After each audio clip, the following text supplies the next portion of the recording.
Saturday here in Minute Maid Park in Houston to get the Carlos Correa jerseys to the first 10,000. Here's the starting lineup for the visiting Boston Red Sox.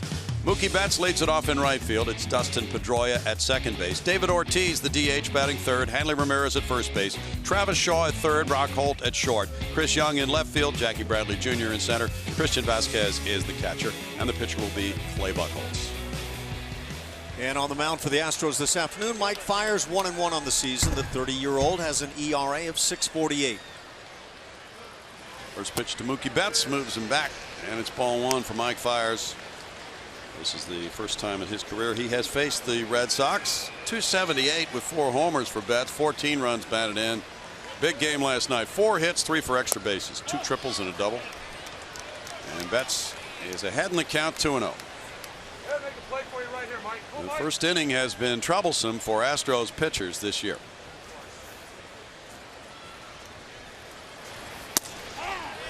In for a strike, 2-1. Tom Halley and the crew chief is umpiring the plate today. Looked like there might have been the benefit of an expanded corner right there, and Fiers has been really good, only walking 1 hitter to this point on the season.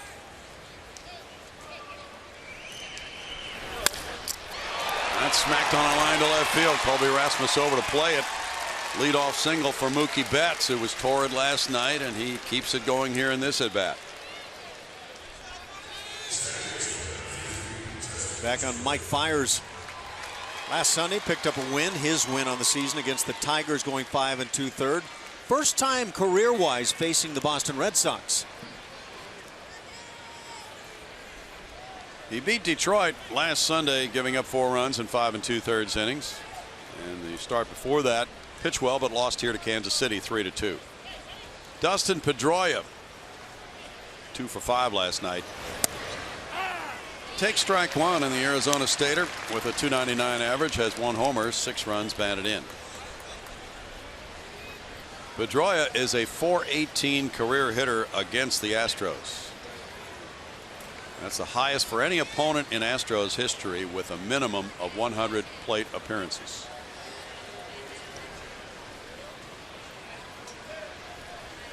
Throw over to first, gets away from Marlon Gonzalez, and Betts will go to second base. That would have been really close had he caught it, but Betts winds up at second now. And he may have injured his right hand. It's an error on Fiers. Peek at our mattress firm Supermo as that throw goes over, and just trying to do too much with that throw, trying to make it perfect on the money and get it in a zone where your first baseman can handle it. And you're right, Brownie, there was a shot at the out call. Mookie Betts certainly appeared to be really struggling with that hand or wrist. Getting some attention now at second base. Ruben Amaro Jr. is the first base coach for the Red Sox, the former Philadelphia Phillies general manager. And he immediately ran over in that direction. Yeah. Looks like the base of the right hand or the thumb area. The way he's got those fingers positioned makes me wonder if he might have stuck a finger in the ground there.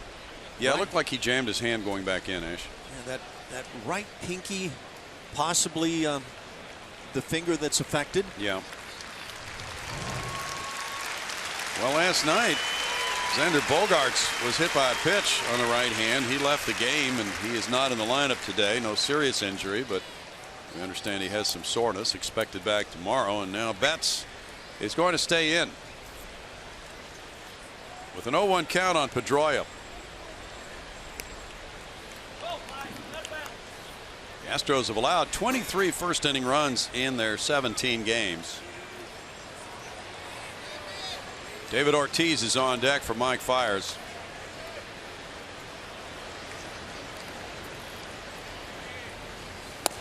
That's in tight. 1 ball and 1 strike. First start for Mike Fiers was at Yankee Stadium. He got a no decision, giving up 5 runs in 5 innings. He's allowed 6 homers in his 16 2/3 innings. 11.12 the first inning ERA of the Astros, worst in the majors.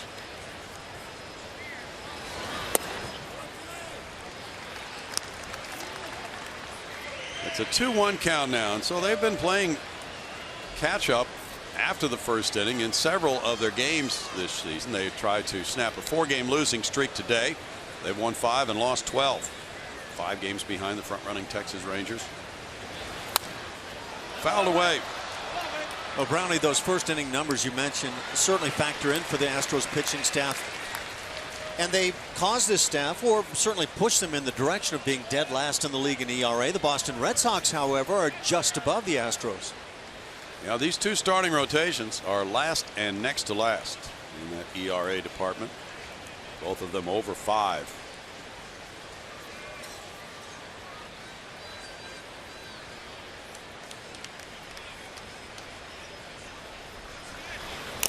Funny how the confidence of a team, or maybe even the fans of a team, can be affected by what's been happening in a relatively recent sample.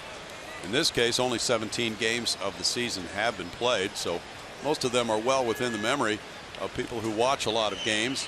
First inning problems are well known. Leadoff single, then an error, and people are thinking, here we go again.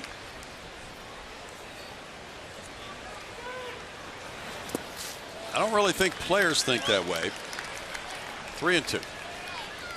You know, there are things that go wrong during a game. Hitters hitting line drives right at infielders or outfielders, and you'll see that look in the dugout. Clearly, guys will have that, oh boy, what next kind of look in their eyes. Big 3-2 pitch is coming from Mike Fiers, who pitched the first no-hitter in the history of Minute Maid Park last year against the Dodgers.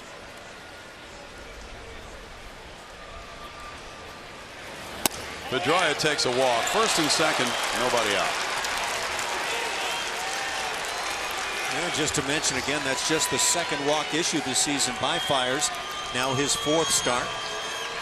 Taking a look now at our MD Anderson strike zone as we take a look at that fastball just missing away. A good call from behind the plate, Tom Hallion. David Ortiz gets a mixed response as he is announced. He was honored before the game last night. The Astros giving him Stetson cowboy hat. He was very appreciative. He leads the league in doubles with 8. He has 3 homers, 13 runs batted in, and a .269 average. 0 for 4 with a walk last night. Astros play him to pull as usual. Set up for a double play with Carlos Correa just on the first base side of second. Ortiz looks at it, and it's strike 1. And Fiers so far this season is averaging about 89 miles per hour on his fastball, and he's thrown it about 50% of the time. The split finger pitch is his second most popular pitch, and that's worked for him on a number of occasions and could get him a double play ball. In for a strike. 0-2. So he goes splitter hook to start things here, effectively thrown. The Red Sox have been known down through the years for working counts. So that allows their hitters to see a lot of pitches early in the game, which may help them later on.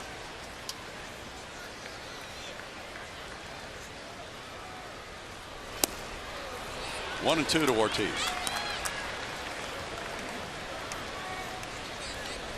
Ortiz is a .337 career hitter against the Astros. This is his 31st career game against Houston. And he has an OPS of better than 1,000 for his career against Houston. Pick off at second. Correa takes the throw. Betts gets back in head first. Just an ideal day today.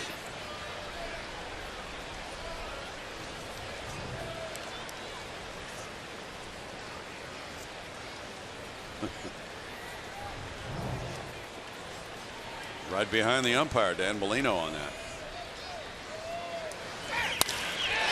Smacked into right center field.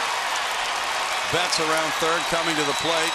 The throw in from Springer goes to second, and it's 1-0 Red Sox. Ortiz with the RBI single, his 14th run batted in. And Pedroia went first to third. So as the information gets passed around that the first innings have been troublesome for the Astros staff, and that info gets talked about to the pitching staff, is it helpful, or does it start to weigh on their minds and maybe create a problem? One way or another, it has been a problem. That's just gorgeous hitting by Big Papi.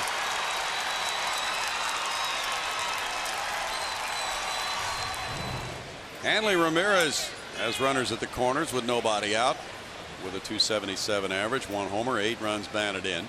He was 2 for 3 with an RBI in last night's game.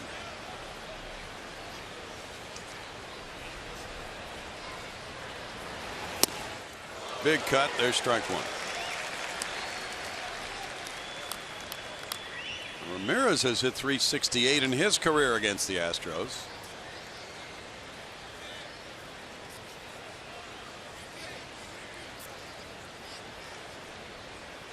Kenny Lofton hit .373 against the Astros.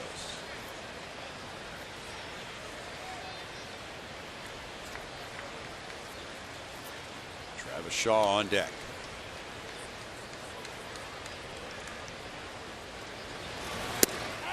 In for a strike.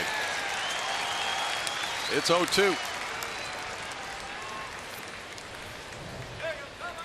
Well, this fastball humps up to 91. And that's kind of high-end range for Mike Fiers. Fiers pitched very well after being traded to the Astros along with Carlos Gomez and that big deal with Milwaukee last July.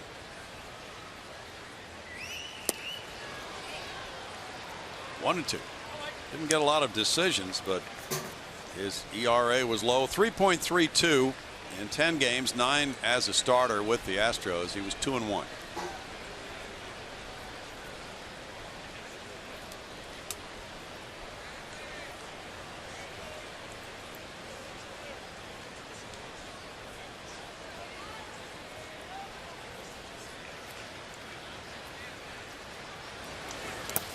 Good stop. Jason Castro moving to his right. It's 2-2.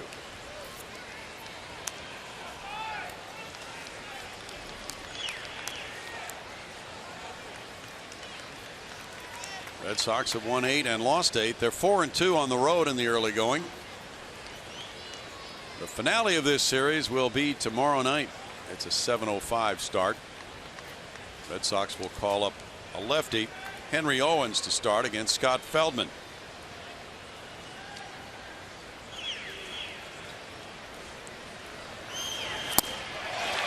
And a strikeout for Fiers. Gets out number 1.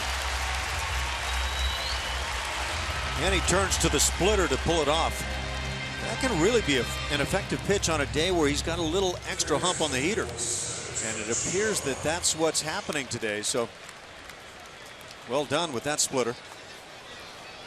Travis Shaw, the third baseman now, with a .352 batting average, the 4th best in the American League, has 1 homer, 8 runs batted in. Quite a start for Shaw, who's the son of former Major League pitcher Jeff Shaw.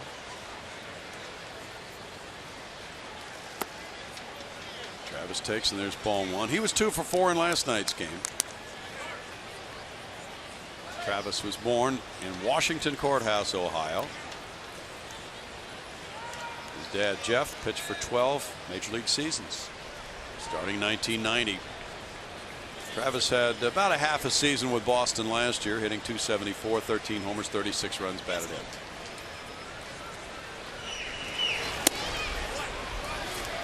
It's 2-0. Red Sox have scored 80 runs in their 16 games. An average of 5 runs per game for Boston.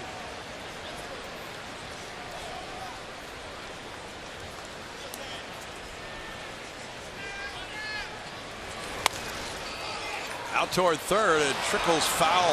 That one severely jamming him. 2-1.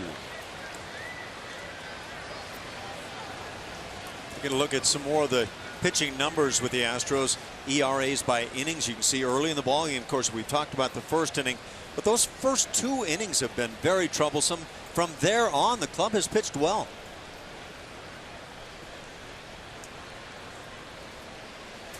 Brock Holt is on deck. Infield has shifted around, playing Shaw to pull. Close to the alignment they had for Big Papi, David Ortiz. He fouls it away, and it's 2-2. Red Sox have a spring training ballpark built to the same dimensions as Fenway Park with the big green monster in left. This park is not too far from their home park as far as giving them a short dimension in left field.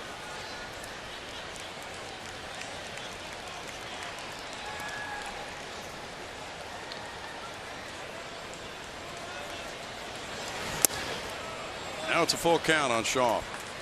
Seldom talked about it, Fenway Park, but that pesky pole area down the right field side where it's so shallow and then juts out quickly. We've got some very unusual dimensions in that yard. But the green monster is the focal point for most people.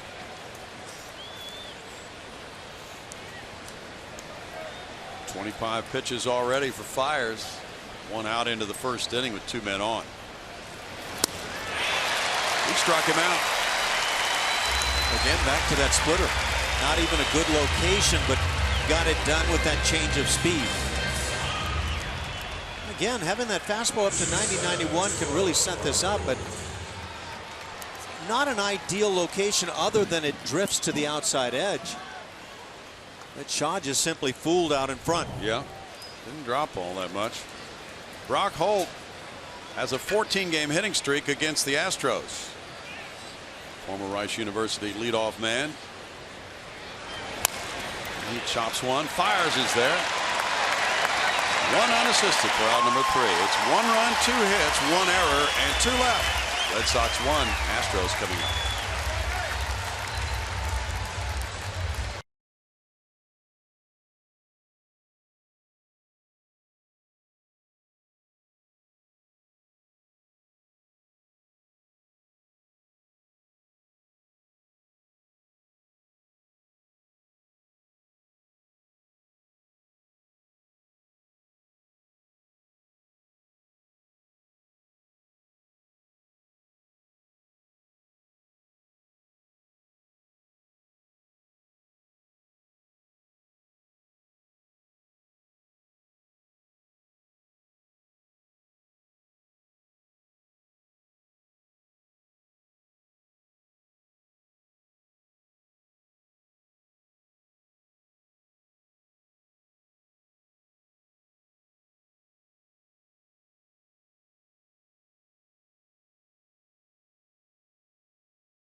Houston Astros baseball on Root Sports is brought to you by Lexus. The new 2016 Lexus ES and ES Hybrid. It's next level luxury.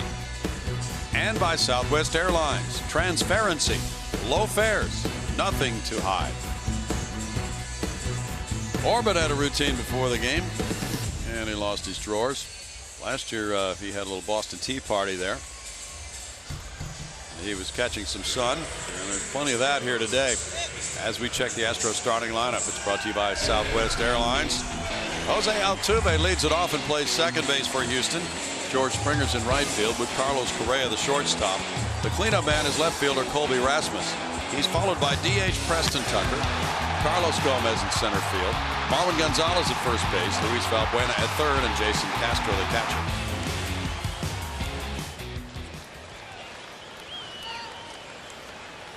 Clay Buchholz goes to work on Altuve. Altuve with a smash into left field gets the game started the way Astros fans wanted to see him do it.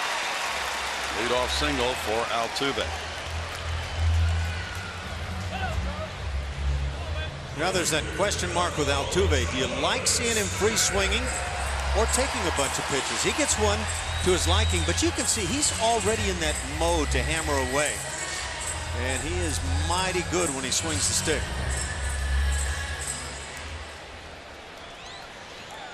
George Springer, with a .275 average, has hit 4 homers and driven in 11 runs.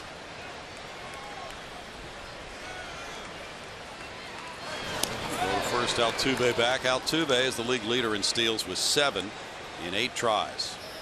Catcher Christian Vasquez has a rifle arm.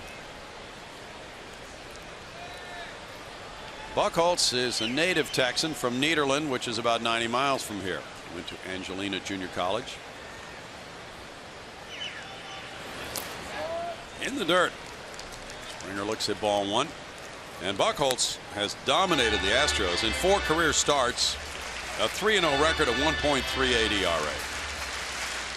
We know the Astros love to run, but that little slide step there featured by Buchholz is going to make that running game tough.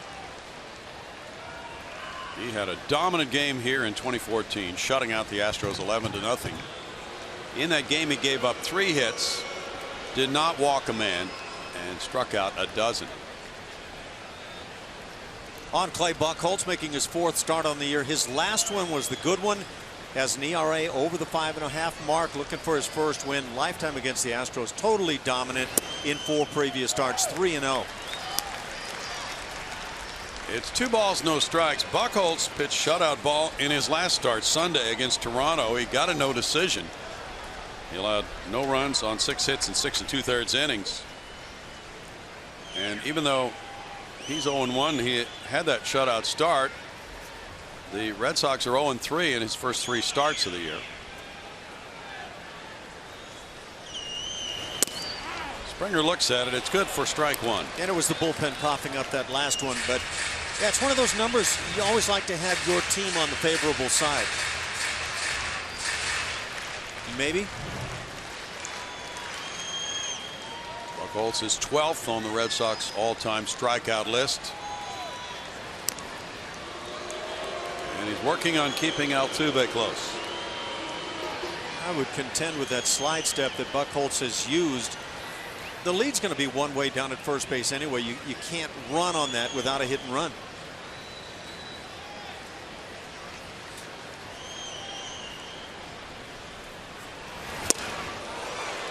Two and 2 to George Springer.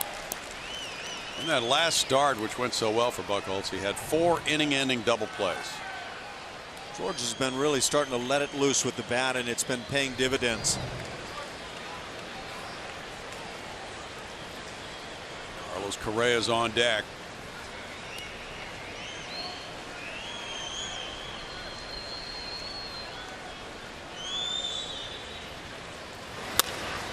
In the hole, Brock Holt will not make a throw wisely, and it's an infield hit. Runners at first and second, nobody out. Oh, there you go. Ball not sharply hit, finds a hole.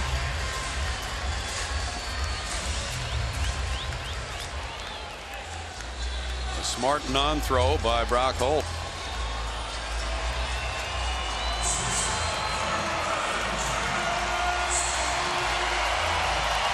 See George out in front, catches it on the end, and even goes to that one-handed swing to extend things a little further. But right there with a quick plant and a throw to second, maybe a play. Awfully tough to stop that momentum going away from second. Carlos Correa on a 4-game hitting streak has a chance to cash in for Houston. 3 homers, 7 runs batted in, a .283 average for Correa. He had 2 hits last night. That one crowds him, and it's strike 1. Buchholz against the Astros in their 4 career starts has 2 complete games.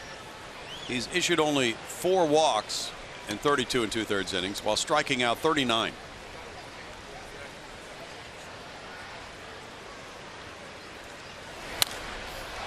Foul back. 0-2 to Correa. That was a really good swing, and maybe a right center kind of approach. You're going to take advantage of the little breeze here at the ballpark. You want to try left field.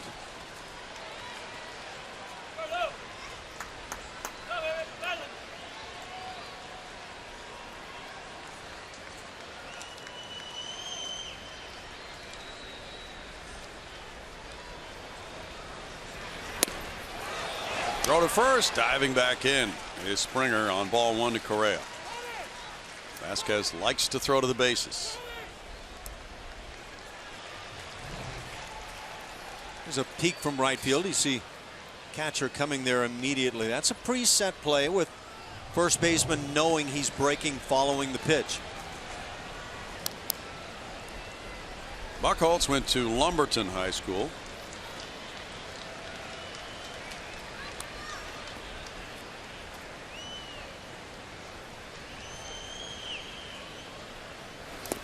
Correa takes, it's in the dirt, and it's 2-2.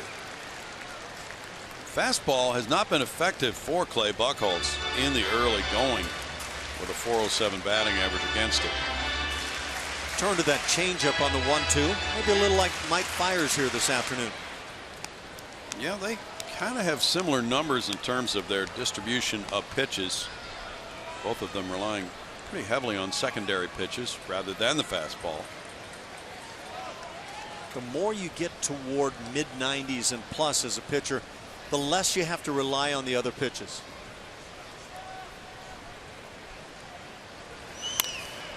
Flared behind second. Brock Holt is calling infield fly rule.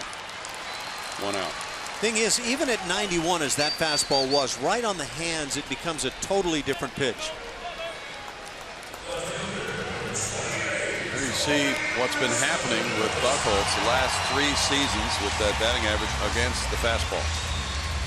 Even back in 2014, a fairly high number against that pitch, but that is fairly typical. When hitters look for and get a fastball, they generally are pretty good.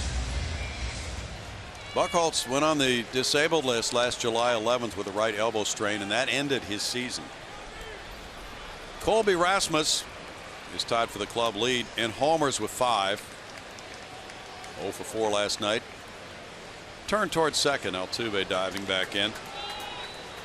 Rasmus is in the top 10 in the American League in both on-base average and slugging percentage. And he's also up among the leaders in walks. 14 walks for Colby. He gets ball 1. Rasmus is 3 for 24 in his career facing Clay Buchholz. Buchholz had a 3.26 ERA last season. In 18 starts, that was the best among Red Sox pitchers with 50 innings or more.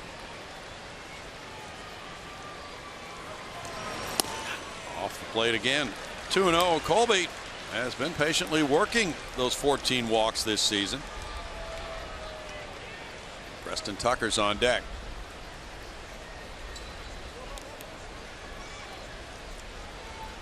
Since the start of 2009, Clay Buchholz has gone 39-17 on the road for a .696 winning percentage, second in the majors in that period.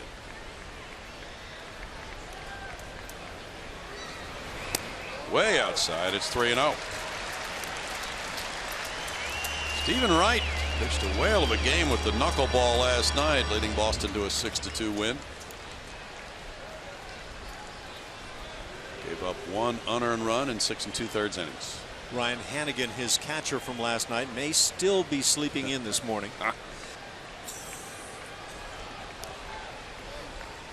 He might be in an ice bath this morning after being so active with that knuckleball. Rasmus takes, it's a strike. Yeah, he battled hard, but one of those nights to be proud of with the victory. Yeah, you know, it's so difficult, as you well experienced catching Joe Niekro, to do. When a guy has a good knuckleball like that, it's a workout for a catcher. Good knuckleball, bad night for catcher. Forget about the pass balls. That's right, who cares?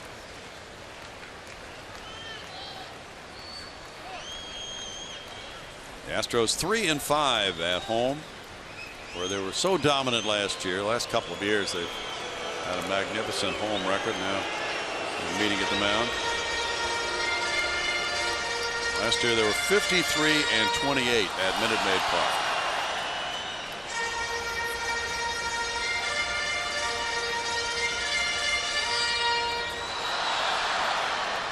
After tomorrow night, they head for Seattle, where they'll open the road trip Monday night.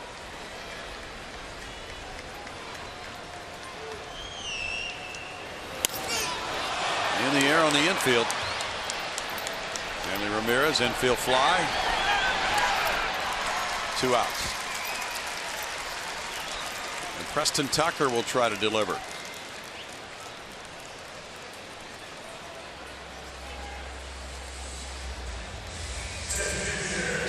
This has been an aspect, pardon me, Brownie, of the Astros offense here in recent games where when they do get something started, especially in the early innings, all of a sudden the success falters.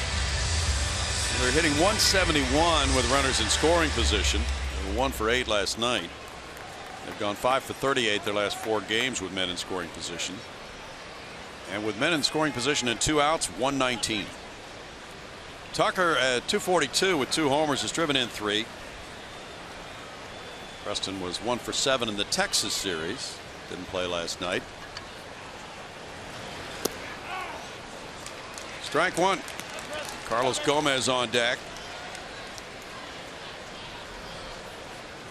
This is the 9th start for Preston at DH this year, and he has started once in left field. A 2-out hit by Tucker would certainly be greeted warmly by these fans. Popped up for Vasquez. So 3 pop-ups for Buchholz. Well, what could have been a rally with no runs, 2 hits, 2 men left after 1. 1-0 Boston.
Leading the Astros into the 2nd. Make memories at an Astros Sunday home game with family-friendly activities presented by Kroger. The first family Sunday of the season is tomorrow against the Red Sox.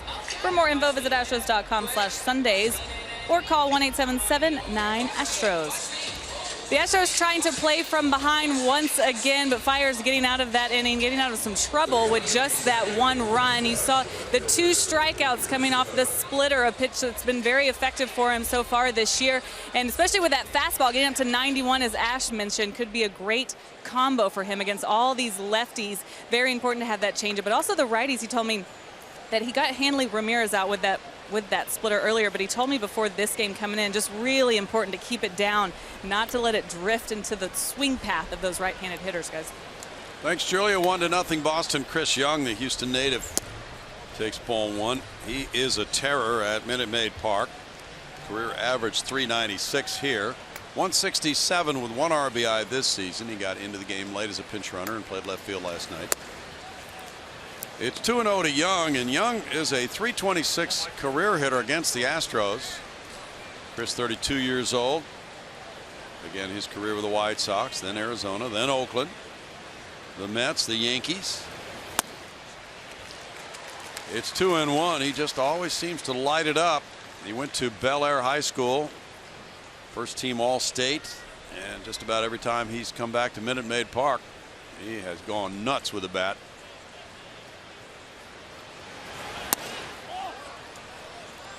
That's a well thrown splitter. And how about the previous one on a 2-0 to get the swing and a miss? 3-1 now to Young.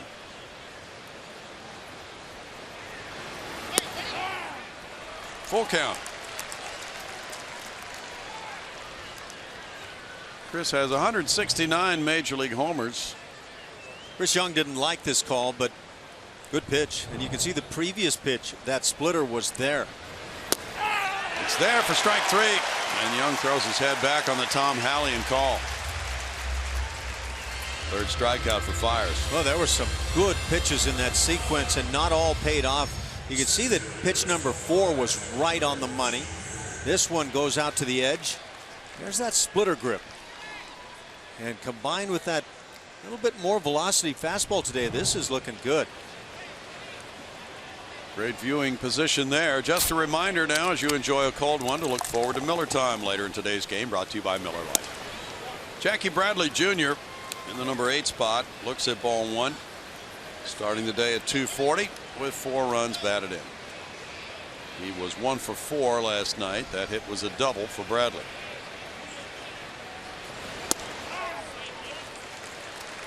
Mike Fiers creates a 1-1 count.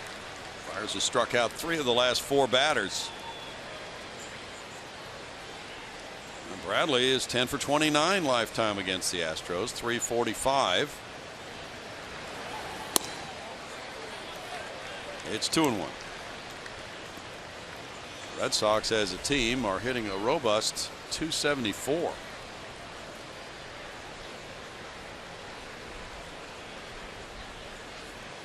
Great batting average in today's game. 2-2.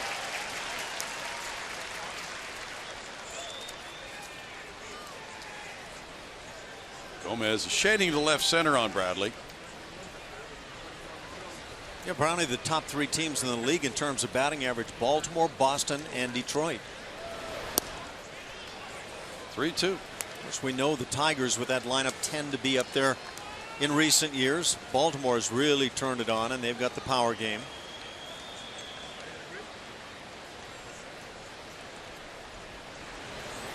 Bradley bounces one. Altuve's there. On over to Marwin Gonzalez, 2 outs. Christian Vasquez comes up next. An opportunity to use this catching tandem for manager John Farrell, with Hannigan working last night. Vasquez coming back from an injury last year. He has now started in 6 of the last 9 games for the Sox since he came off the disabled list April 15th.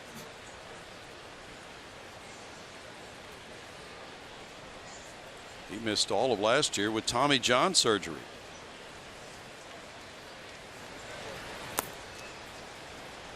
Looks at ball 1. Even catchers these days, huh?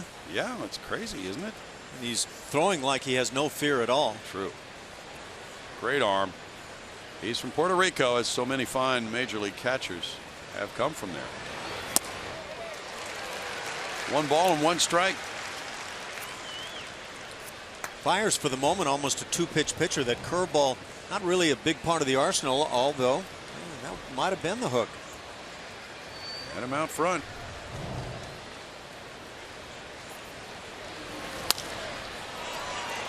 The right fielder Springer comes over. He's out of room. That was just foul into the corner. 1-2.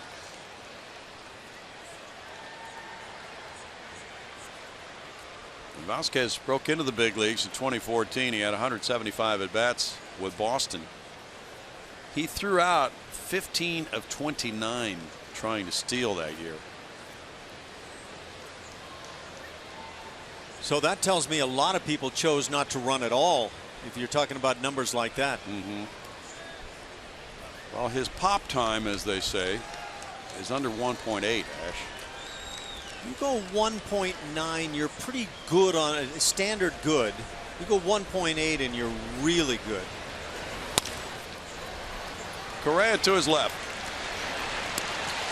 1-2-3 second. That's 6 in a row retired by Fiers. 1-0 Boston.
On top, we go to the Astros half of the second inning.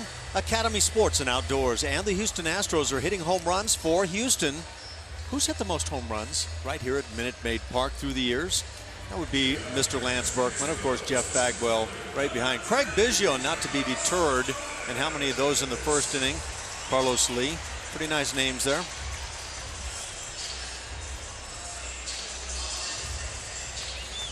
The big Puma, you had to figure that one. You bet. Who will be the next to do it? The Astros have been pretty home run dependent this season as well. Carlos Gomez has 1 RBI, a .211 batting average, 4 doubles. He had 2 hits and 4 bats last night. Out in front there's strike 1. He's been vulnerable to the off-speed stuff in the early going this season. And Buchholz started him out that way. Carlos starting to get better swings and trying to bunt his way on. He then pulled the bat back and did not get charged with a swing. It's 1-1. Had that bunt hit last night, 3 already on the season. And that has buoyed the batting average to some extent. And leading off an inning, it's not a bad thought. Marwin Gonzalez, Luis Valbuena to follow against Buchholz. He was a 3rd-round pick in 05. Gomez takes it. 2-1. Buchholz has been troubled by some injuries along the way. His first major league season, 07, included a no-hitter for him against Baltimore. He was an all-star in 2010, going 17-7 with a 2.33 ERA. 2-2, and then in 2013 he was an all-star again, 12-1 with a 1.74. Little slider cutter. And off the outside edge. One's a ball, one's a strike out there. Now it's a full count. Buchholz has made only about 2/3 of his expected starts in his career because of injuries. So if the Red Sox can keep him healthy, that's a big indicator that they might be in for good things on the mound.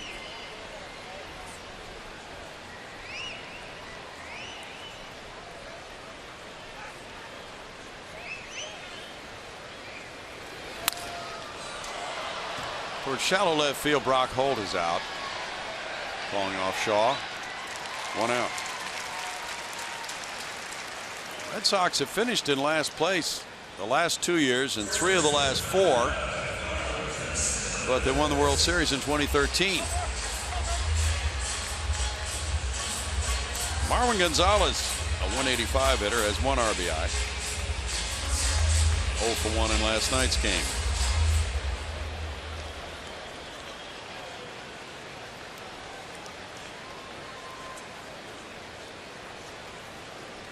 John Farrell is entering his 4th year with the Red Sox. He missed the last 6 weeks getting cancer treatments last year. Torey Lovullo taking over the bench coach. Strike to Margot.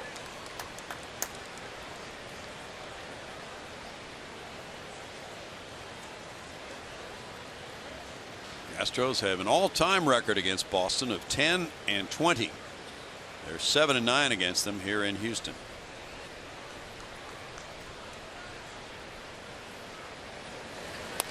Bunted, and this is a good one. A bunt single for Marwin Gonzalez. Well, it certainly shows that right now some of the guys are thinking about how can I get on base if I'm not really hot with the bat. Yep. Good drag bunt. Just bring it with you.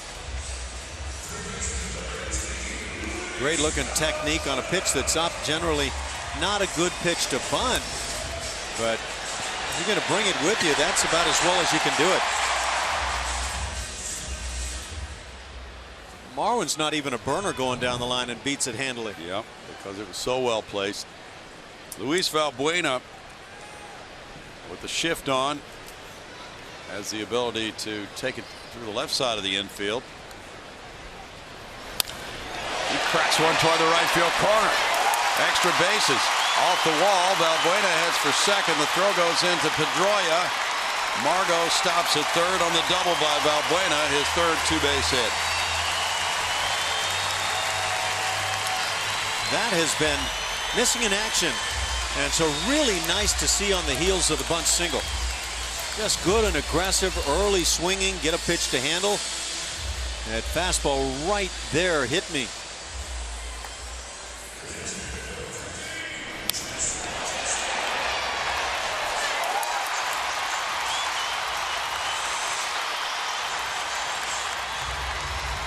Now you get the opportunity, time to respond. Jason Castro comes to the plate with runners at second and third with a 132 average, 1 RBI. After having a good spring training, hitting .342. He's 3 for 8 against Buchholz. Ground ball to second. Pedroia looks home, throws to first. The run scores to tie it at 1. Castro gets his second RBI. Gonzalez scores. Valbuena to third. Productive out and promising looking at bat. A ball hit sharply by Jason Castro. Pedroia thought about it for an instant about coming to home plate with that throw. Yeah, he squared his body around just to see if it was possible, and then he had plenty of time. Castro delivers, and it's Altuve now with a runner at third. Altuve hit the first pitch for a line drive single to left field.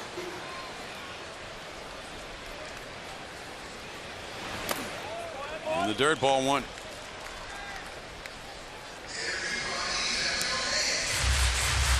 Four hits for the Astros, 2 for the Red Sox. Houston has 1 come from behind win. Of the 5 the Astros have won, and that includes trailing 1-0 in the first inning. That counts as a come from behind win if they do that. Foul back. 1-1.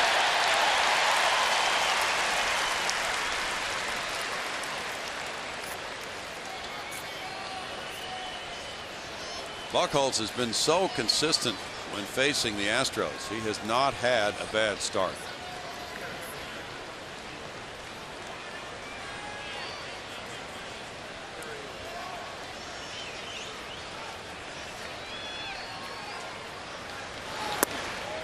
Inside for ball 2. 2-1. He's pitched at least 7 innings and allowed 2 earned runs or fewer in all 4 of his career starts against the Astros. Shutting them out twice. So now the Astros are on the board and hoping to take the lead with Altuve. That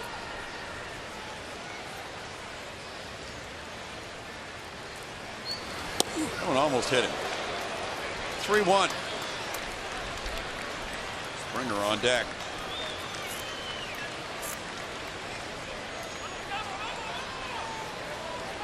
Well, we don't get too many days like this in Houston, so why not take advantage by opening the roof? Gorgeous day.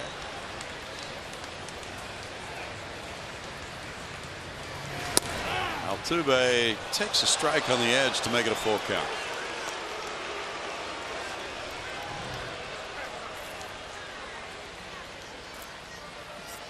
That's that same area. Altuve has seen a number of these on the young season that were in the strike zone, and he's taken most. He's on a walk pace that he's never had before in the big leagues, with 9 so far. That's strike 3. Buchholz out of trouble. The Astros tied with a run on 2 hits. They strand a runner at third. It's 1-1 after 2.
David's fine. He's one of our teammates. I mean, yeah, it could have been me that got hit into a double play. I mean, it happens to everybody, man.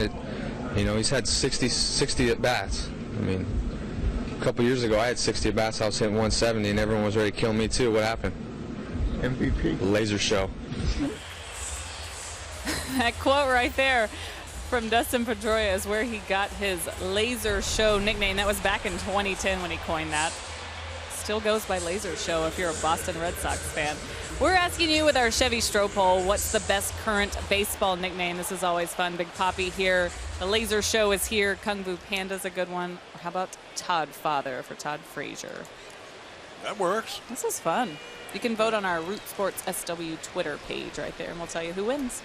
Thanks, Julia. Mookie Betts got a hit, scored a run first time up. There's strike one to Betts. Giovanni Gallardo, the right-handed starter for the Baltimore Orioles, has been placed on the disabled list. I kind of like the Todd Father. Liner, Springer back in right field, turning and reaching up. 7 straight retired by Fiers.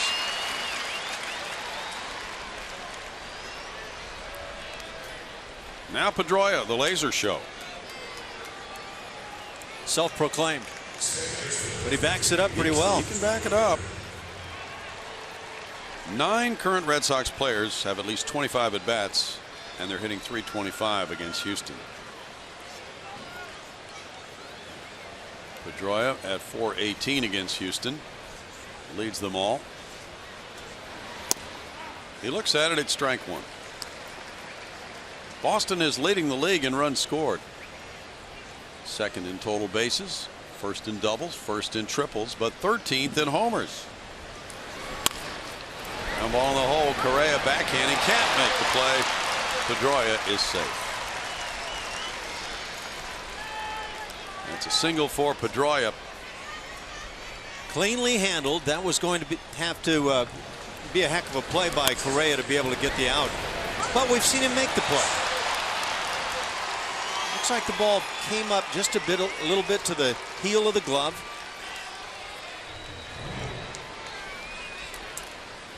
Pedroia is on with 1 out. David Ortiz, the batter. He shot a single to score Betts from third, smacking it into right center field in the first inning.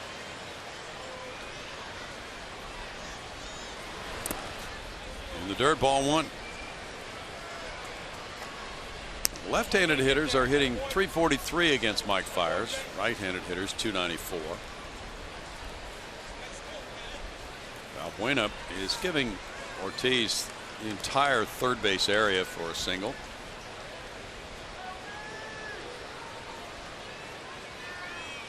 There are those career numbers of some of the top guys on Boston against Houston. Out to left field, Rasmus in position. 2 outs.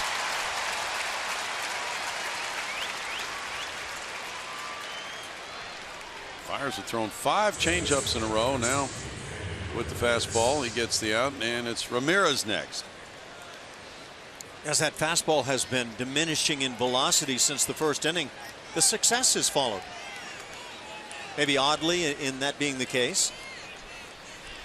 Well, you know, we hear so much about emphasizing and establishing the fastball early, right? Yep. Maybe not. Maybe it doesn't have to be done. Well, I've been a part of that many times where you can take it both ways. There are days when the fastball works well and others where it gets killed. So you don't think there's a universal dictum on that? Not for me. I never wanted to get caught in slogans and isms, and you want to change it up. You want to keep a hitter unsure of things. Mm-hmm. But then again, a lot of times as a catcher, you're forced by those around you who want it one way.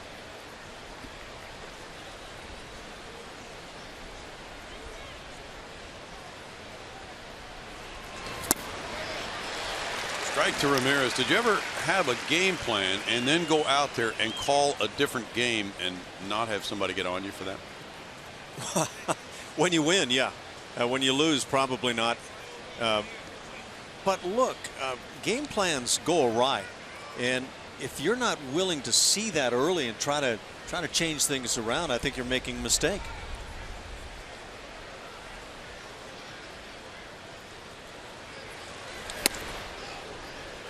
One and one.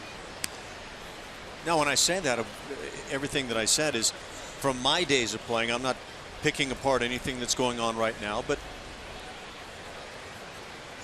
a lot of things don't really change a lot in this game.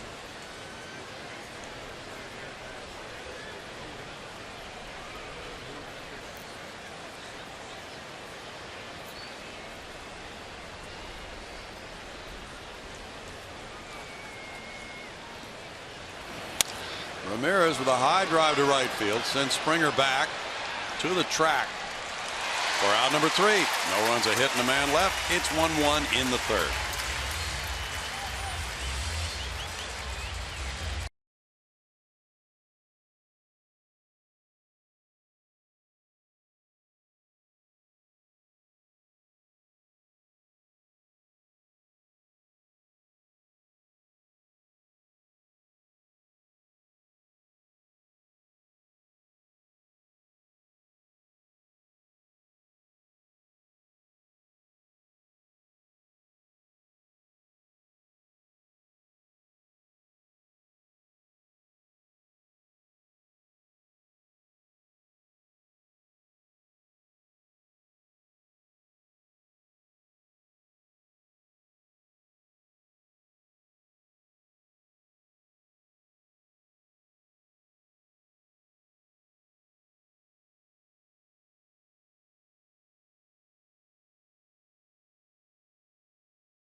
Park, we move to the bottom of the third. Yellowwood and George Springer are bringing the lumber. George Springer has looked good at the plate here in the last week or so. We're going to check out his numbers from his last 6. 400 is what he's hitting, 423 on base percentage, 840 slugging. That includes the 3 homers in the 3 straight games. We know he has the power. We've seen him get on base a lot like last year when he moved up in the batting order. But playing more under control, I say that as he takes a big hack right there, Ash. But what are you seeing from George this week? I will say this, Julia. Obviously, he's swinging the bat much better. He's swinging the bat more consistently, not the enormous swing with the swings and misses. But I am really glad to see the power numbers come back. Brownie last night was talking about the 1/10 pole that we had right in our vision position here there for a while as it went on by. But he's on a pace to hit a bunch of home runs, and I'd love to see that continue. Looks at the 1-1. It's outside. 2 balls and a strike. He should hit 40 home runs, Ash, if you multiply his numbers. He's by right 10. on it, so you never miss. I mean, that always bears out when you get to that pole. It's automatic, pal.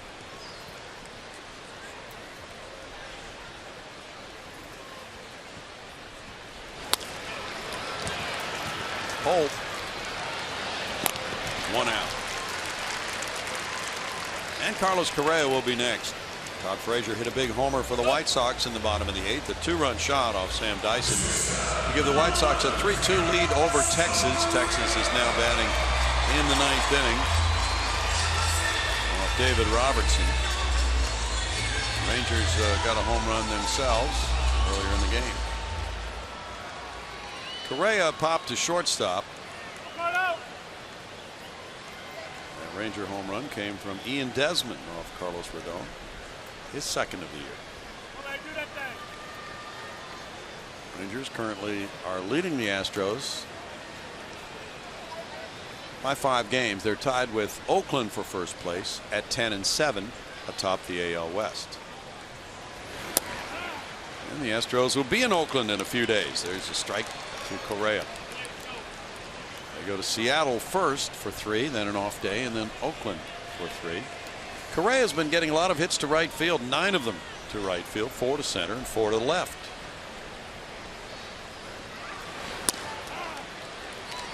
Oh, and 2. Here's guessing. He might take an 0-2 pitch if he swings at it to right field. After 2 outside edges and maybe a little beyond the edge, I'd be surprised if they don't come in hard here. You're surprised. Call me surprised. 1 and 2. I saw the initial sign there put down was 1 in, and that was exactly what I was expecting, but just come out there again in a callable pitch. Why? Borderline. Loosen them up. Struck him out. Buchholz gets number 2. Watch every out-of-market game live in HD on over 400 supported devices with MLB Premium, the #1 live streaming sports service. MLB Premium now includes a free subscription to At-Bat Premium, the #1 app for live baseball. Blackout and other restrictions apply. Visit MLB.tv for details. Please keep it down while I'm trying to speak. Oh, they wouldn't be stopped on that day. No, they wouldn't. Deservedly so. Colby Rasmus popped to first on a 3-1 pitch. Strike 1.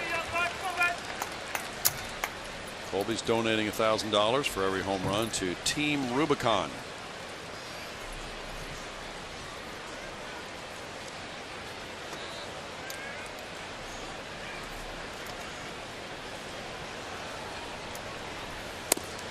In tight to him. It's a 1-ball, 1-strike count.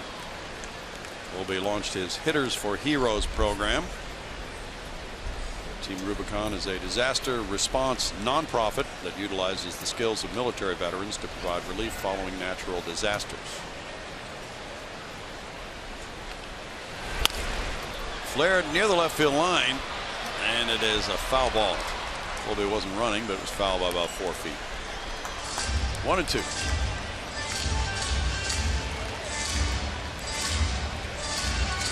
Washington shut out Minnesota in our nation's capital 2-0 on a 2-hitter.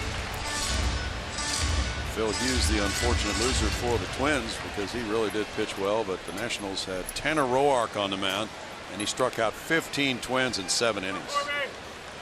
Jonathan Papelbon got his 7th save.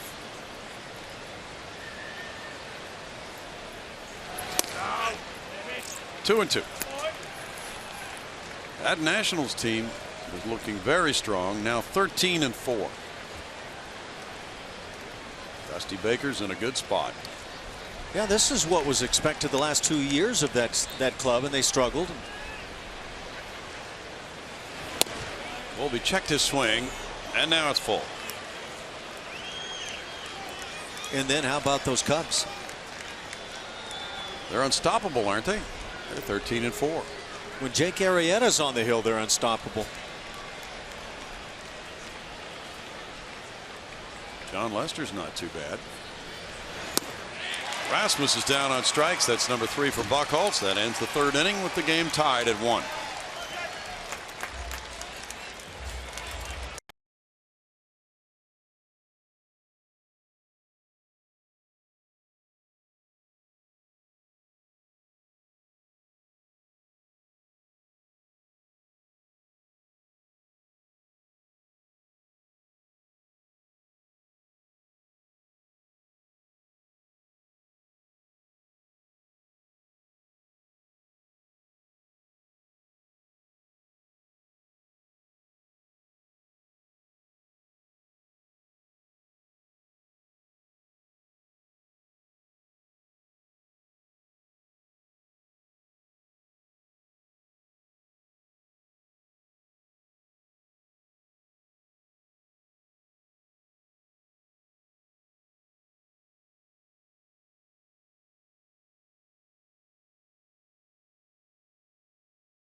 Telecast is presented by authority of Houston Astros, LLC, and may not be reproduced or retransmitted in any form. And the accounts and descriptions of this game may not be disseminated without the express written consent of Houston Astros, LLC. Welcome back, where it's all tied between the Red Sox and Astros, top four. Every Wednesday night home game is $1 hot dog night presented by Nolan Ryan Beef, and the next one is May 4th. For more information, visit astros.com/$dogs or call 1-877-9-ASTROS. Brownie? Thanks, Julia. Travis Shaw leads it off in a 1-1 game in the fourth inning. He struck out in the first. Taking strike one from Mike Fiers. Fiers trying to cool off this Red Sox team, which has done so well since being one hit by the Rays on Tuesday. They're hitting .372 since then. He went. Adam Hamari, the third base umpire, rings it up as strike two. Mike Fiers is shooting for Major League win number 24 against 30 losses. Pitcher covering, Altuve gets it to Fiers. And Marwin Gonzalez was moving to his right, but then Altuve must have been calling him off because he just kept moving and didn't love the ball. I was going to say a lot of eyes have been on Tyler White and his experience down at first base, or inexperience if you're looking at it from that perspective, and where he would move to balls. But Marwin went a long ways on this one. He got a good break on it, and then Altuve, it appeared, called him off. So no harm done because the pitcher is trained to get over there anyway. Brock Holt grounded back to the pitcher. There's ball one to him.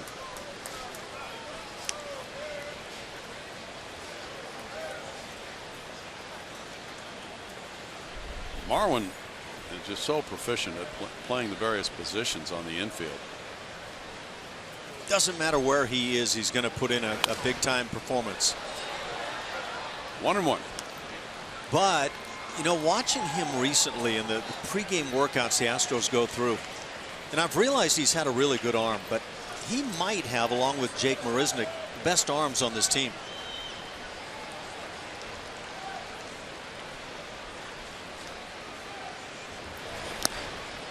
Foul tip, 1-2.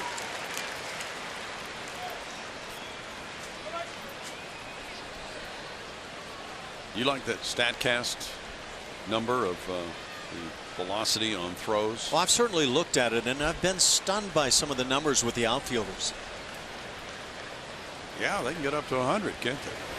Yeah, we saw. Check them out looking. Saw Aaron Hicks the other day uncork one that they had at 105.5, something like that. And you know, nobody on the hill ever hits that kind of mark. Aroldis Chapman would be thrilled to get anywhere close to that. Yeah, there's a nice call from Mike Fiers. He's saying, bring me that all night long. 4 strikeouts for Fiers.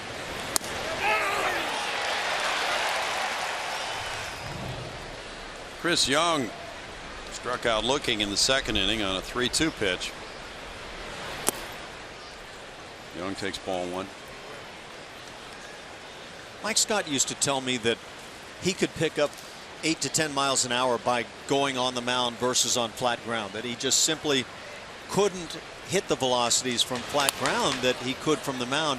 And so when I see these velocities from outfielders, obviously you have to ask yourself, where's the extra velocity come from? It's the move into, I guess. Right. Yeah, they get a running start on their throws, some of them. Good pitch. 1-2 on Young.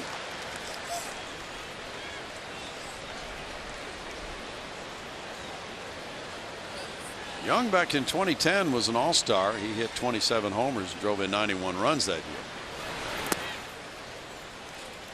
3-2. He had a 32 home run season with Arizona in 07.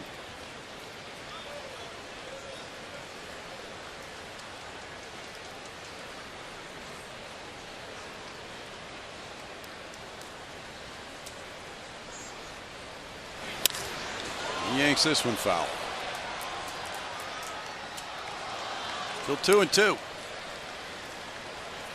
That bat of his gets noisy when it comes to this yard. Oh, yeah. Well, he said one time when somebody asked him Why he does so well here. So, well, I've got all these family and friends here cheering for me coming back home. That helps. They buy me dinner when I do well. Yeah. Curve got him looking, and he is upset at Tom Hallion for the second time. He's been caught looking in this game. And that's a 1-2-3-4 for Fiers to keep it tied at 1.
It's a 1-1 ball game. We go to the bottom of the 4th inning.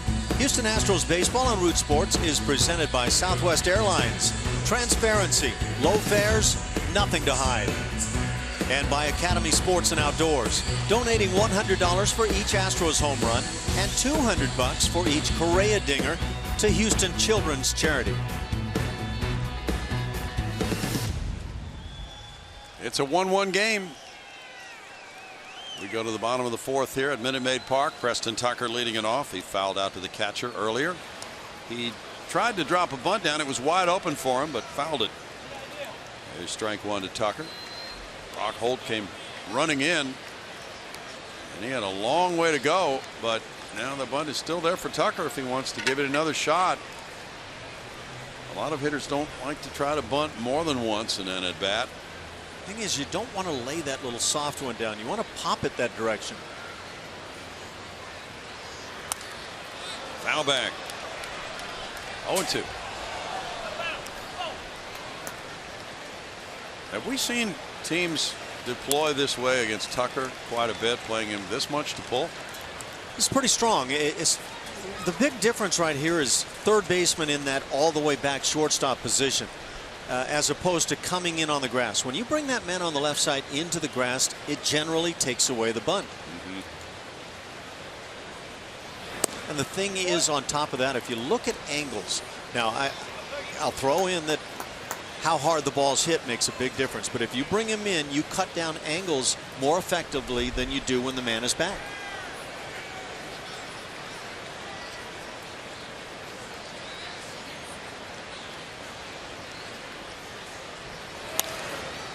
Popped up behind the dish, out of play.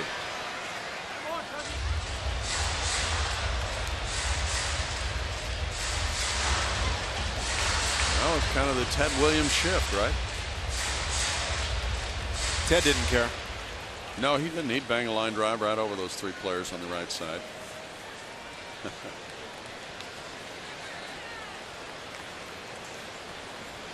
He didn't bunt very much, though. Foul back. Preston saw this breaking ball and waited nicely, had a good swing, and still didn't get to it. And I think one reason A.J. Hinch likes his left-handed hitters to bunt when the infield is in this alignment is that way they don't mess up their batting stroke trying to hit to the opposite field if that's not their natural swing. So they keep that swing where it was, but they can still get a hit. Struck him out. That's number 4, 3 in a row. Now let's take a look at our Geico quote of the day. Comes from Ted Williams. Baseball is the only field of endeavor where a man can succeed 3 times out of 10 and be considered a good performer. Yeah, he was well over 3 out of 10, that's for sure. But it's true. I mean, the game is set up to work the other way. Pitchers and defensive players. Career high of hits of 194. That came in 1949. A lot of walks always involved, and that held down the number of hits. But 344 lifetime for the splendid Splinter. 2021 career walks in a 154 game schedule. Gomez fouls it for strike 1. How many home runs might he have hit if he'd have swung the bat?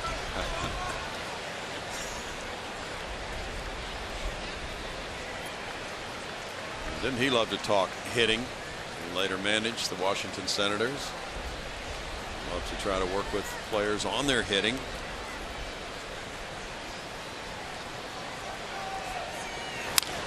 Gomez to left field. Young waiting. 2 outs.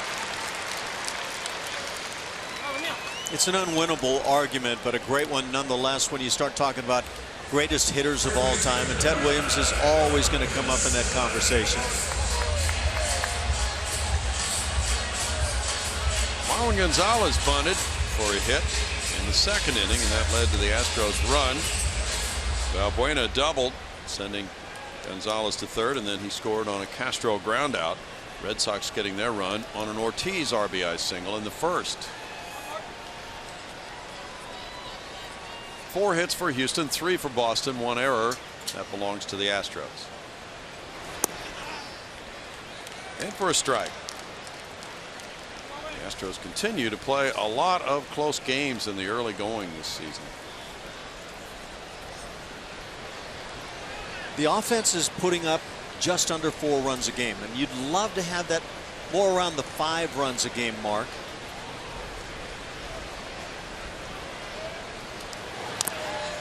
Foul ball.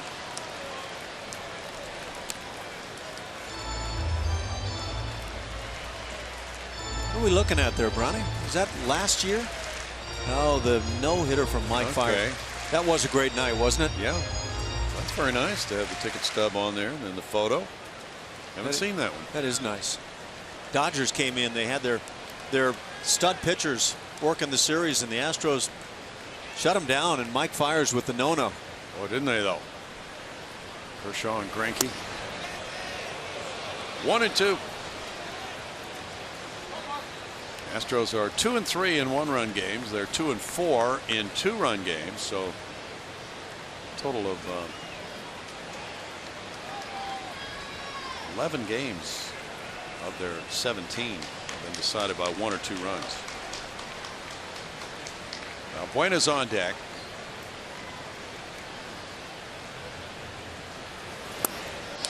Gonzalez is down, and it's punch out number 5 for Buchholz. He's retired 8 in a row, and after 4, it's tied at 1.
We move to the top of the 5th inning.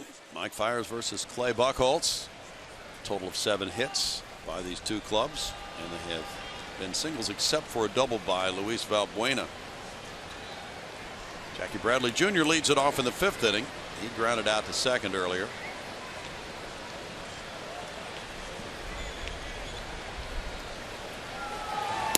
Mike Fiers gets strike 1. Yankees beat Tampa Bay 3-2 with a run in the bottom of the 9th with 2 outs. That came from Brett Gardner's game-winning homer, his 2nd home run. Andrew Miller got the win. No balls, 2 strikes. Walk-off dinger in the Bronx, huh? Yeah. Kevin Kiermaier hit number 2 for Tampa Bay. Erasmo Ramirez was the losing pitcher. Christian Vasquez on deck. Mookie Betts is due up 3rd in the inning.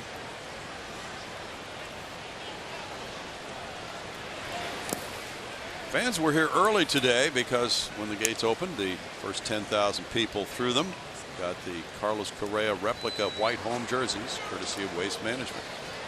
We've seen a lot of them in the crowd.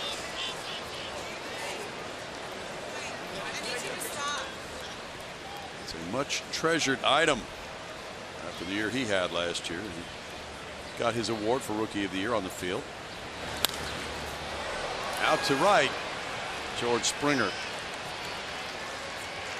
In for out number 1. Dallas Keuchel got his Cy Young Award. This was the ceremony on the field from the Baseball Writers Association of America, and also Rawlings with the Gold Gloves, and the Louisville Silver Sluggers. All those awards handed out to Dallas Keuchel, and of course he got the Cy Young and Gold Glove, and Carlos Correa for Rookie of the Year, and Nolan Ryan got that special award for long and meritorious service to baseball, the Fred Hartman Award, and there are the Gold Gloves for Jose Altuve and Dallas Keuchel. Christian Vasquez fouls it back. There's strike 1. He grounded out earlier. And it was great for them to get those awards before a big crowd today, Ash. You know, I've never known. Do the Gold Gloves, are they made to resemble at all the glove utilized by the player? That is a question I don't have an answer for. Because I noticed a different type of glove for Keuchel versus what Altuve had there. Okay. Well, we'll have to ask these guys. 0-2.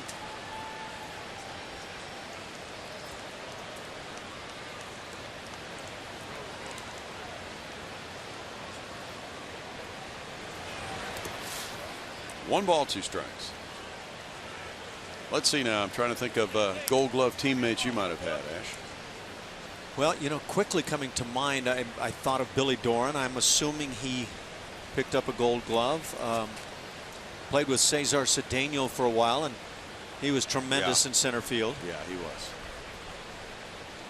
So you got the left-handed glove of Keuchel there. You see the webbing, if you want to call it that, of Keuchel's glove. That's that 6-finger style, and I don't know if that's what he actually uses or not. We're going to say yes, but we'll ask him.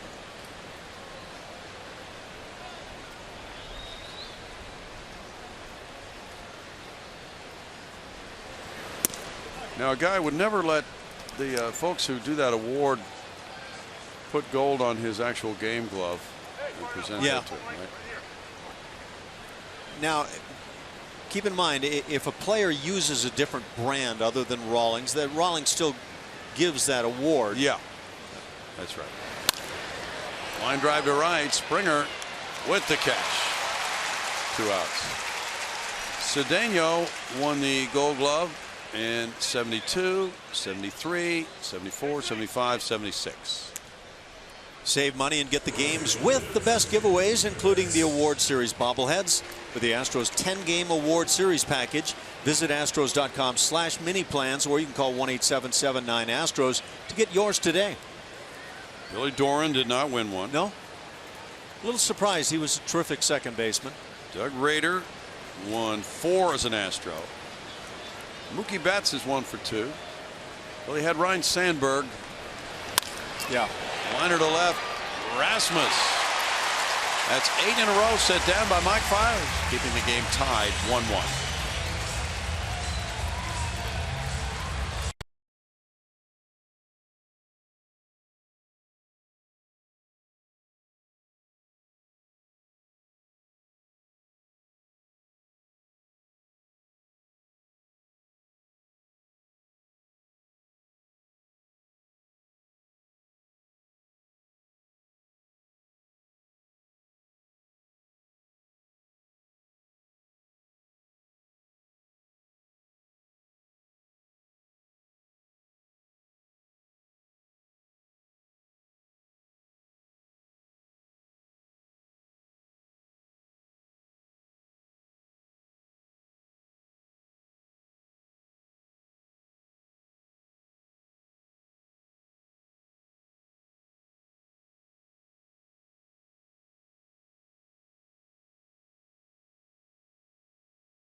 It's all tied at 1.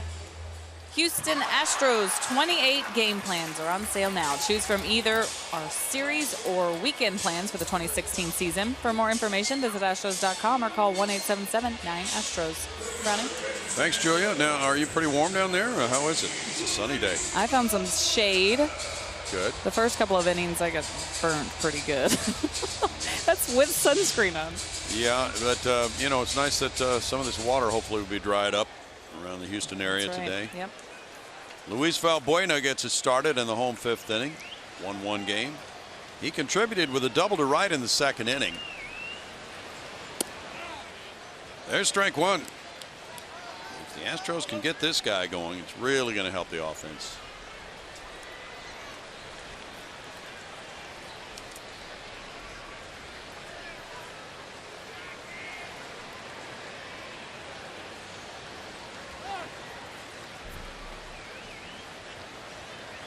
Valbuena hit 25 homers and drove in 56 runs last year and 434 at-bats. Still has not gone deep this season yet.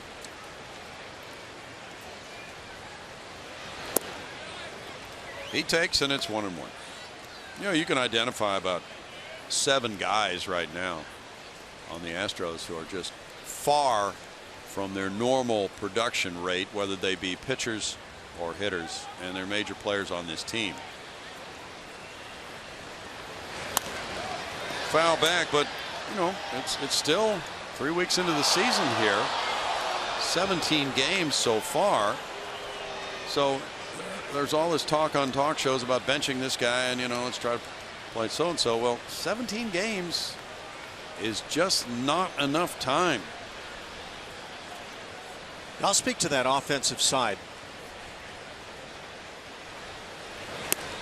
When you look at the fact that the Astros have struggled and the number of guys that are way below their career marks, you have to have confidence this is going to come up on the offensive side.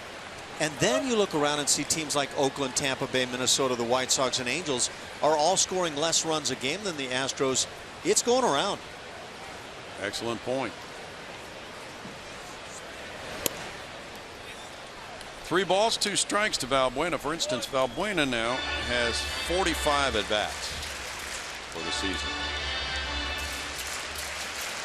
And that's just not a fair number to make a judgment on a player. The Red Sox and Orioles, the only 2 teams scoring 5 runs or more per game in the American League. Valbuena draws the leadoff walk. And Buchholz let that one get away from him, and that is his very first walk of the day. Well, you know what they say about those leadoff walks, Ash? They haunt, right? Yeah. You had that Halloween theme? Yeah. It's Halloween here at Minute Maid Park. And we'll see if they do.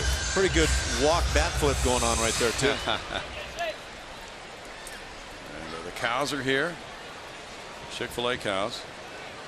Jason Castro has the only RBI for Houston. That was on a ground out with runners at 2nd and 3rd for the 2nd out in the 2nd inning.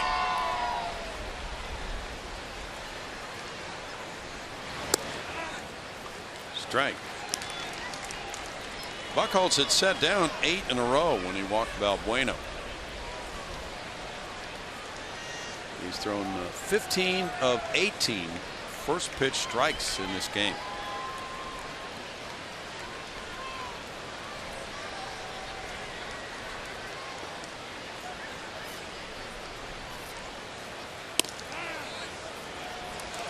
Oh, and 2.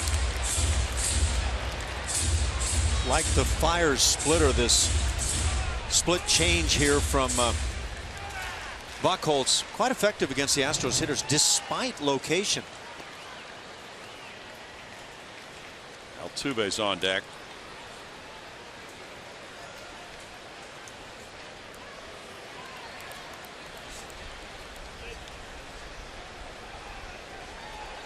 Castro hit 18 homers in 2013. Drove in 56 runs with a .276 batting average. He was an all-star that year.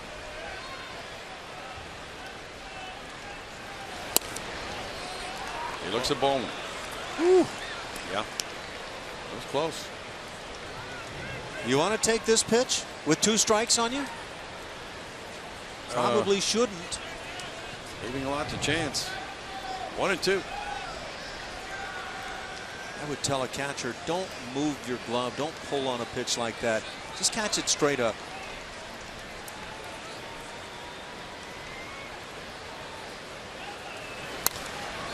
Soft pop-up.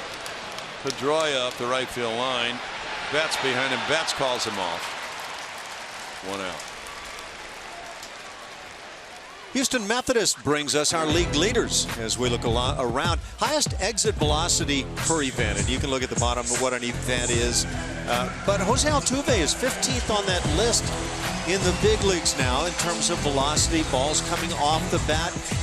Good names like Nolan Arenado there, Mike Moustakas, Carlos Gonzalez of the Rockies. So Jose Altuve in some very good company in that regard. And he has improved his line drive percentage as well. You'll be seeing that on the screen soon. Altuve's 1 for 2. Inside ball. You know, they include foul ball outs as events. And when's the last time you saw a line drive foul ball caught for an out? Only at a first base, maybe, when a first baseman's holding at the bag and he reaches and snags one. Yeah, 1978. No, it's more recent than that. No. Mr. Literal. Yeah, it does happen a few times, but Altuve's line drive rate, as you might have noticed, is way up. And that is an excellent sign that he's just stinging the ball. We've seen it. He has a 600 slugging percentage. A lot of the outs he's hit have been hit very well. There's a diving play. Shaw to second, gets the force, and robs Altuve. Valbuena forced from 5-4. Yeah, another example of Altuve hitting the ball sharply for an out, and without a base runner there, there's no way Shaw gets up and throws out Altuve. Now it's, even with the difficulty against Buchholz running, it might be running time. Heck of a play at third. I don't know if the Panda makes that one. It's hard to make it on the bench. It's a good point. George Springer is 1 for 2, an infield hit in the hole at shortstop. The Rangers came up with a 9th inning run to tie the White Sox. They're now at the end of 10, tied at 3. Nomar Mazara made a big catch at the wall to save the game for Texas. That's ball 1. Cubs and Reds play tonight in Cincinnati. Dan Straley, who was with the Astros in spring training, will get the start for the Reds against John Lackey.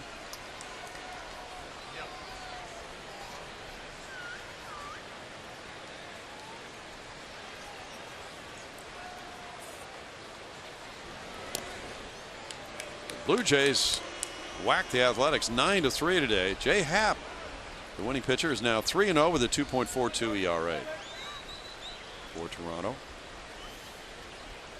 The Blue Jays are 9-10. The Athletics, with that loss, go to 10-8. Snapped a 6-game winning streak for the A's. Well, they've been kind of lying in the weeds. 1 ball and 1 strike. That was a great zone to be able to hit the pitch in right there for George, and he took it. Josh Donaldson hit his 7th home run for Toronto. Troy Tulowitzki hit a couple to give him 4. Springer fouls it. 1-2 to George. See what George has been doing. Aside from having a big smile on his face, batting average over the last 7 games rising drastically, on base percentage tugs with it, and of course the slugging way up. This is the George we love to see. He had homers in 3 straight games.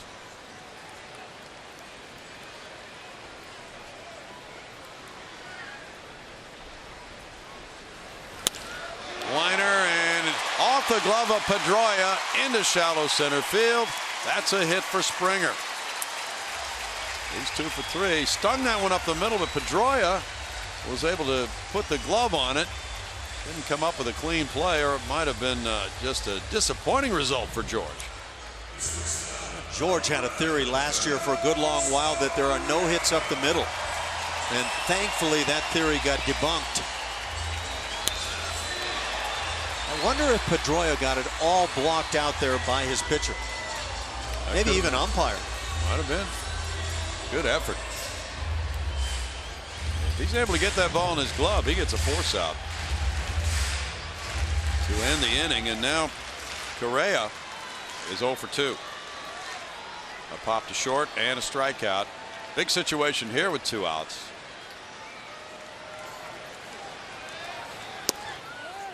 He takes ball 1. A hit right here could go a long way for the Astros. Correa is hitting 158 with runners in scoring position.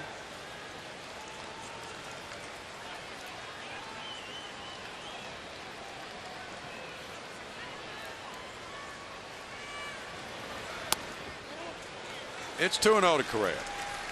Indians over the Tigers today, 10-1 in Detroit. Corey Kluber won his first, beating Aníbal Sanchez. And now Vasquez goes out.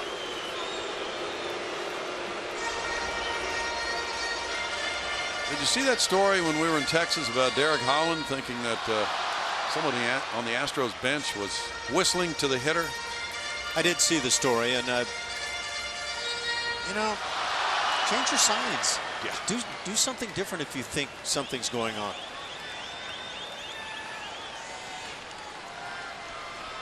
Of course, A.J. Hinch said there was absolutely nothing, and in this case, I tend to believe him. He even met with Holland to assure him that the Astros were not whistling on the bench. Might have been a fan, who knows.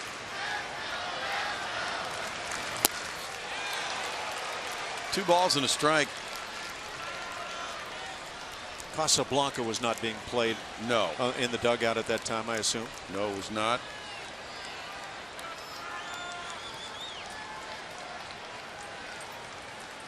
Altuve at second, Springer at first. Excellent speed.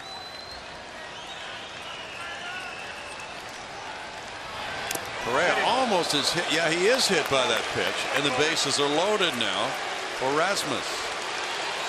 I think that was a uniform crusher right there.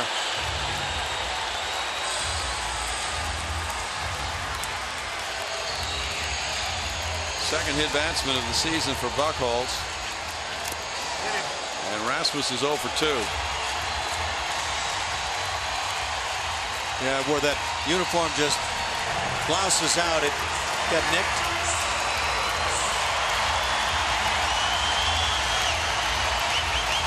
Now bases loaded for Rasmus. The Astros 1 for 7 with the bases loaded this season. That one hit was a grand slam by George Springer. Tucker's on deck. Ball 1.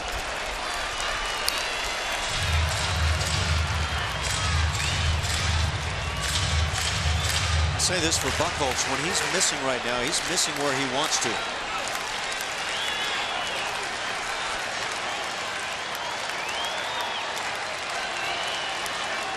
It's getting noisy here at Minute Maid Park. Big crowd today.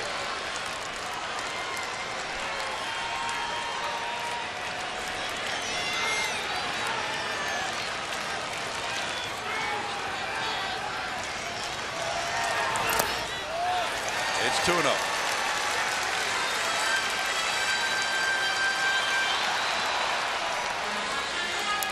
Well, it's an ideal scenario for a hitter. A guy that likes to drive the baseball. Absolute fastball count. The question is, does he get it? Buchholz has shown the ability to throw the other pitches 4 strikes.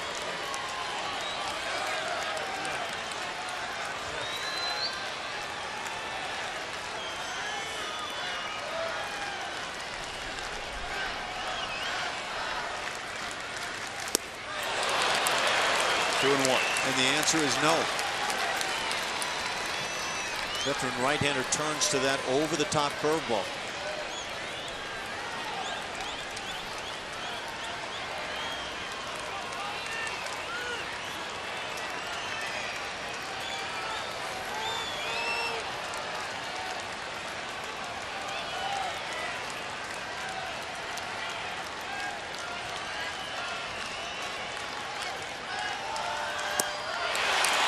2-2. Back-to-back hooks, and now that ideal scenario turns into almost a defensive spot for Colby Rasmus.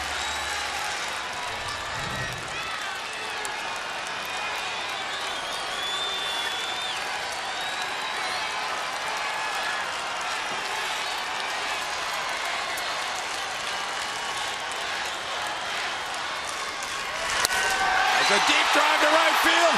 Rasmus has hit it all the way out. A grand slam for Colby Rasmus.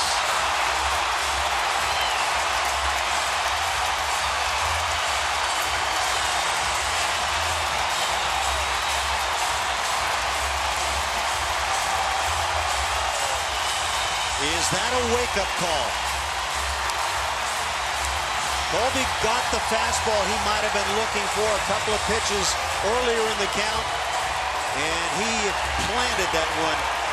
Plenty of rows back for the grand slam. Number 5 of his career for grand slams for Rasmus. Colby Jack makes it 5-1 Houston. It's his 6th home run of this season, giving him 15 runs batted in. And what a swing of the bat. Strike one. He was ahead 2-0. Then it went to 2-2, and then he rifled one into the right field seats. Second grand slam for the Astros this season. Popped up. Vasquez back near the screen. Can't get to it.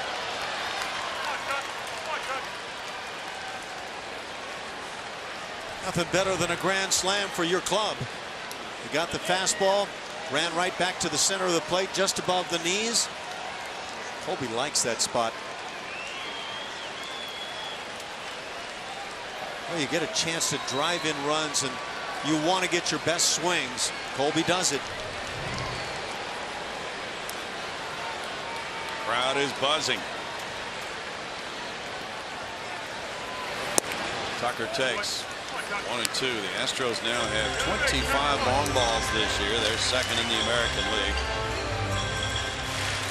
Well, considering they had a team batting average of 119 with 2 outs and men in scoring position, that one goes against the trend. Yeah, that one hit won't raise the batting average a whole lot. Ramirez, but it counts for 4 runs. And the slam by Colby. Home run number 6 of the year.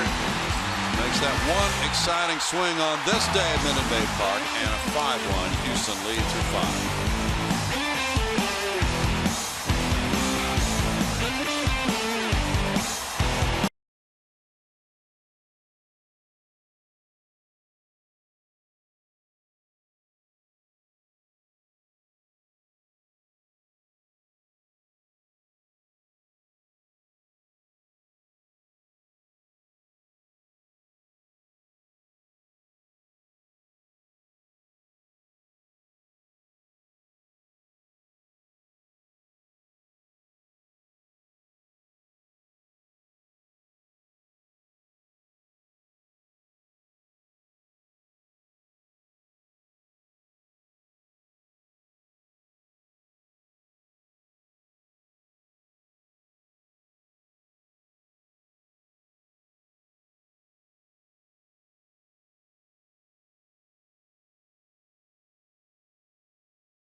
Slam by Colby Rasmus has lifted Houston in front. Our delivery of the game is brought to you by Jimmy John's. We're going to see a triple play here, Ash. Well, obviously a decent catch in right field, nothing spectacular, and then base running delights. I'm sure that the Rangers and their fans were very pleased with this set of circumstances. course, the Astros and their fans have seen a little bit of this themselves. Ideal when you're the Rangers. Get Prince Fielder in the rundown. Maybe not. Now Mike Fiers with a 4-run lead faces Dustin Pedroia, who's 1 for 1 with a walk, and deals strike 1. Colby Rasmus on that 2-2 pitch ripped it into the right field seats. What a difference maker that could be today, but still, it's only the 6th. Ground ball, and it's a hit into left field, and Pedroia wants 2 bases and will get it standing up. His 4th double of the year. He continues a perfect day. He's been on base all 3 times. Is that what he means by laser show? Must be. Let's see.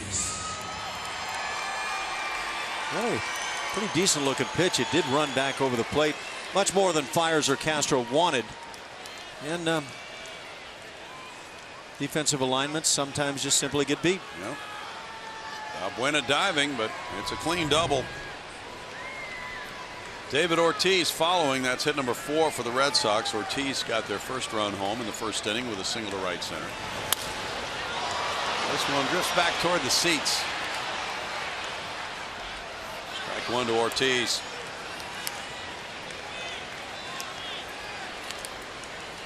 Making his last lap around these ballparks, having announced his retirement at the end of the season.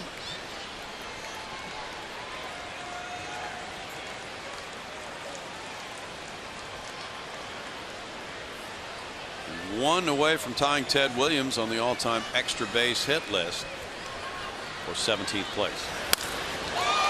That one will be ripped foul. Postseason runs batted in. Bernie Williams, Manny Ramirez, David Justice, Derek Jeter, and David Ortiz. Yeah, some obvious responses there, guys that have been in a lot of postseason events. Look how many more games Jeter had. Of course, he's not in that RBI spot in the lineup for the Yankees when he was playing.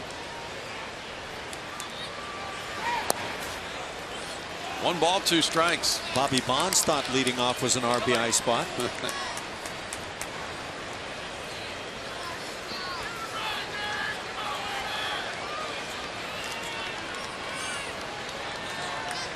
The Minnesota Twins have lived to rue the day they let him go.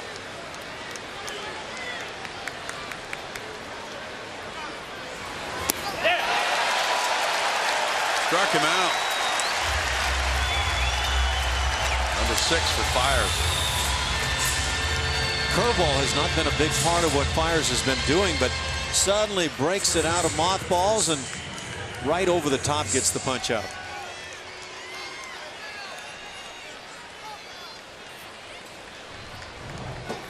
Hanley Ramirez is struck out and fly to right. Hanley had an off year last year, 19 homers, 53 runs batted in, and rededicated himself this season. He has looked good so far. Won the batting title in 09 with Florida, hitting .342. He takes ball 1.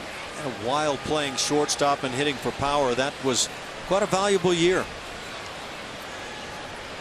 He was Rookie of the Year in 06. In that 09 season when he won the batting title, he was number 2 in the MVP voting in the National League.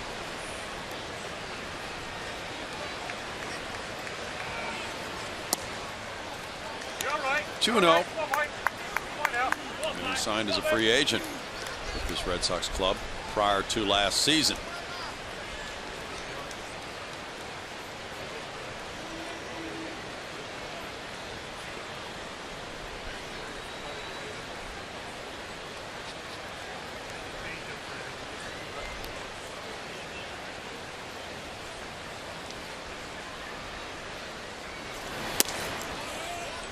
It's 3-0 for Mike Fiers. Back up to 90 with that heater. There is some bullpen activity for the Astros. A right-hander throwing.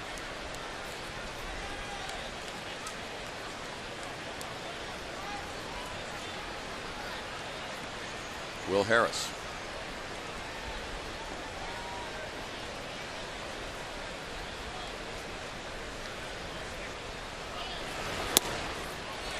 4-pitch walk. 2 men on, 1 out, and that is the second walk for Fiers. He only had 1 in his first 3 starts.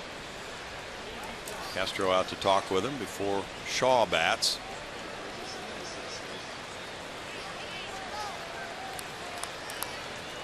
Well, the leadoff walk in the Astros' 5th inning blossomed when Valbuena got it started that way, and then Rasmus wound up delivering with a 2-strike, 2-out grand slam. Shaw has struck out and grounded out.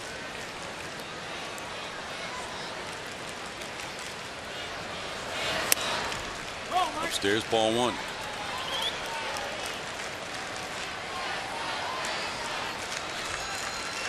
Brent Strom is calling time and headed for the mound. Perhaps to pass along something of a mechanical nature. You see the pitch breakdown on Fiers.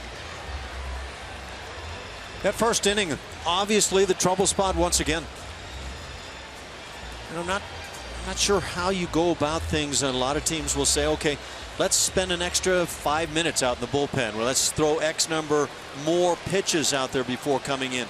A lot of theories, and I'm not sure anyone has ever said, hey, here's the one. This one's a winner.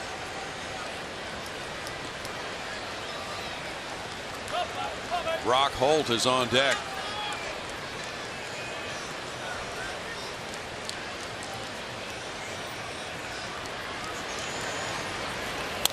Shaw fouls it back. 1 ball, 1 strike. Well, we met a young man from Chicago who was here before the game, up in our booth. He's 17 years old. He said, boy, this is a beautiful ballpark. He never had been here before.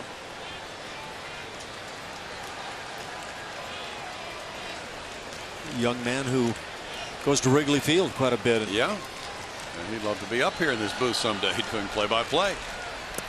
In the dirt. Who knows? 2-1. But I agree. I think this is one of the gorgeous ballparks in the game. You're going to a good one. Seattle next. It's pretty.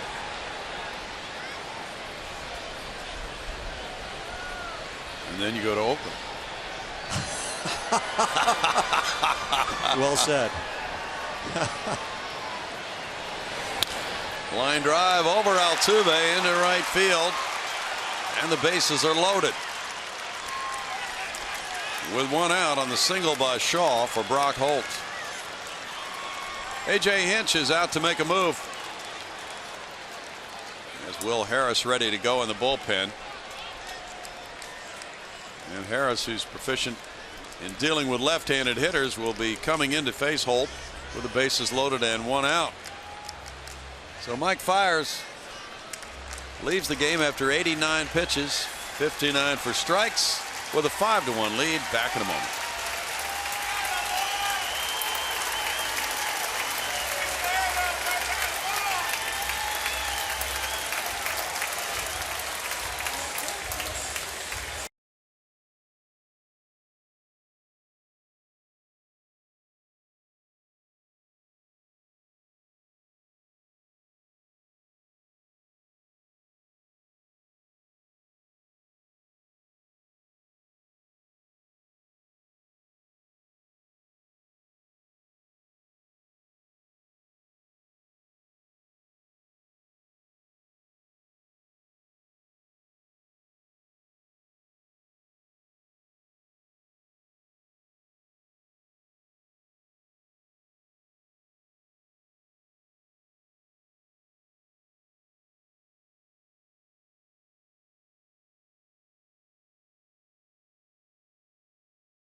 Out in front of the Red Sox, and we have a winner in our Chevy Stroh poll. We were asking you about who has the best current nickname in baseball right now. Big Papi David Ortiz takes it with 52%. Thank you all who voted in our Stroh poll. Guys, we're seeing the bullpen already today, a bullpen that we've seen a lot of so far this season, and AJ was asked about this earlier, just how you manage it. And he was talking about when you lose a series of games like we have here recently, you find guys that are pitching out of their roles. It becomes very tricky for a manager because every move that he makes affects not just today, but the next day and the next day after that. So these guys are veterans. They're doing what they're asked. Of course, Davinsky's down there learning how this is all working, the rookie down there, but the team is willing to do whatever they can to help this group get through each game. Thanks, Julia. Brock Holt is 0 for 3 against Will Harris in his career. Holt 0 for 2 in this game. Bases loaded, 1 out. The Astros up by 4. It's a shadow creeping into play right at home plate. That's ball 1. I want to know how Julia voted. She doesn't vote. One man, one lady, one vote. Yeah. 217 with the bases loaded for Holt. Now 2-0 for Harris, who worked last night. 1 inning, no hits, no runs allowed. He threw 12 pitches in that game. Harris last year was phenomenal against left-handed hitters.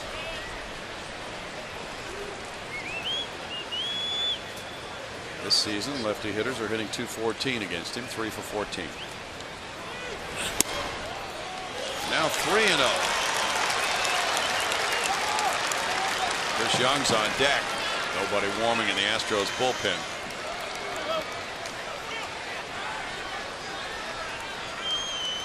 Harris allowed a run in his first outing of the season. Since then, he's made 6 trips to the mound without allowing any runs. In for a strike, and it's 3-1. In this game, his concern is somebody else's base runners. I think you have to come right after the heart of the plate again here. Harris is inheriting runners for the first time in a game this season.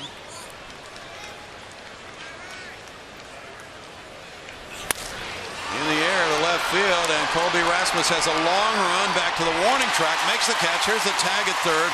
Pedroia comes in to score, and it's a sac fly and a 5-2 lead. But Rasmus broke back well on that ball to turn it into out number 2.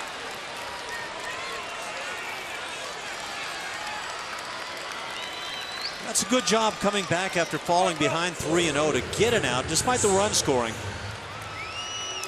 And now 1 out away from getting out of the inning. Young has taken 2 third strikes in this game. Colby Rasmus, a very good outfielder. Young is 1 for 2 against Harris, and that hit was a homer.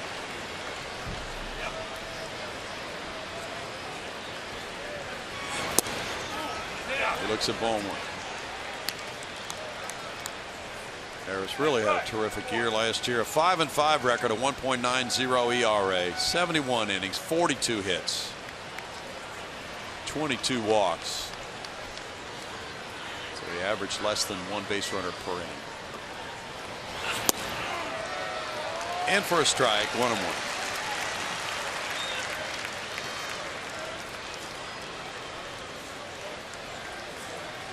Since the start of 2015, Will Harris is 4th among American League relievers in ERA, tied for 4th in innings pitched. Look at those 2 pitches, just perfect by Harris, and he gets 1 of the 2.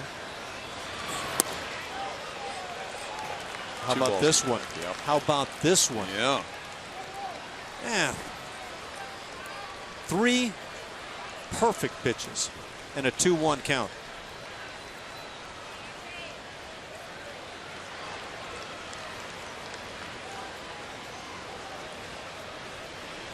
Jackie Bradley Jr. is on deck. In the dirt. 3-1 now. Not a give-in count right here with runners at first and second. Don't want to give up the big swing.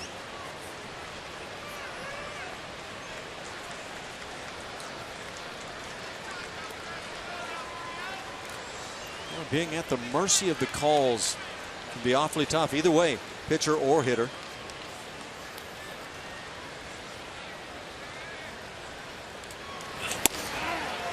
In for a strike, 3-2.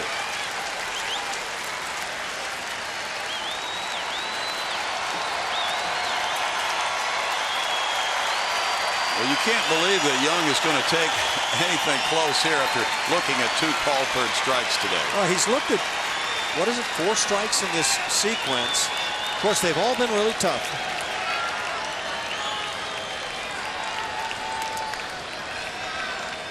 And the runners will move. Valbuena. Very big out for Will Harris and the Astros. 1 run scoring on 2 hits. 2 men left. 5-2 Houston in the 6th.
Brought to you by the DeMontron Auto Group, showing you the Red Sox 8-8. And they had the early lead, 1-0, but the Astros have come back on a grand slam by Colby Rasmus, the 5th of his career.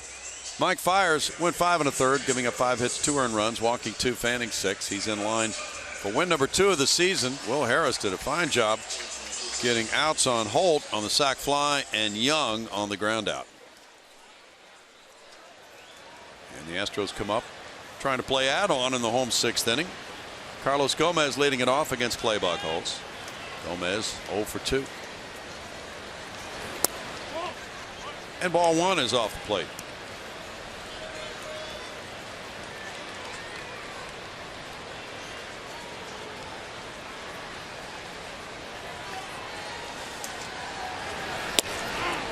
In for a strike. 1-1. Pat Neshek warming up for Houston now. Will Harris fell behind both hitters, 3-1. Then he went to 3-2 on Young before he got him on a ground out. So he maintained his composure. 1-2. Tommy Lane, a lefty, warming up for Boston.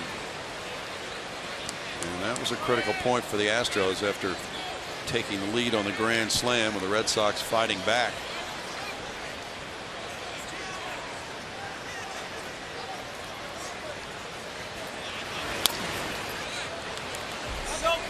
Hard to know how many runs it might take to win any given game if you're in the 6th inning, isn't it, Ash? Absolutely true, and you feel that way all the more when your bullpen has been struggling. So you're looking for those settle down events from the bullpen and some more production out of the offense. Gomez fouls it back. It's just underneath us. Somebody gets a nice souvenir. Still 1-2. So yeah, these hitters definitely want to keep churning. They have 5 runs on 6 hits.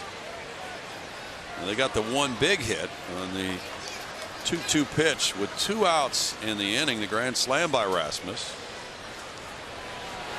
They haven't had a whole lot other than that. They've had a bunt single. They've had 2 infield singles. And it's not as if they're really battering Buchholz at this point. But that grand slam makes a world of difference. It's a one big swing game right now.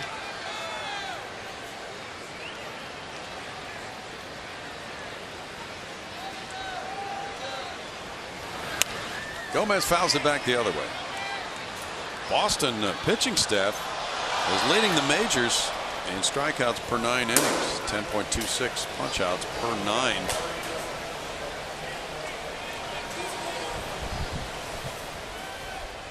Lefty Tommy Lane out there in their bullpen.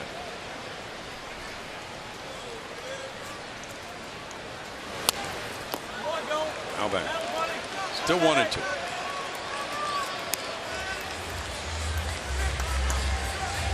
Of the 6, 7, 8, and 9 hitters in the Astros lineup today, they have a total of 6 runs batted in. Batting averages of .211, .185, .205, and .132.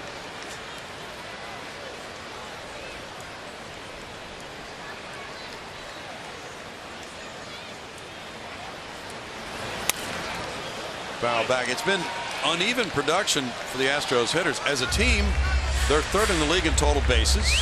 They're 3rd in slugging. They're 2nd in homers. 7th in runs scored. But they have some guys who are just hitting the ball fantastically well, and others who are far below their normal pace. This will be the 10th pitch to Gomez. It's a ball. 2-2.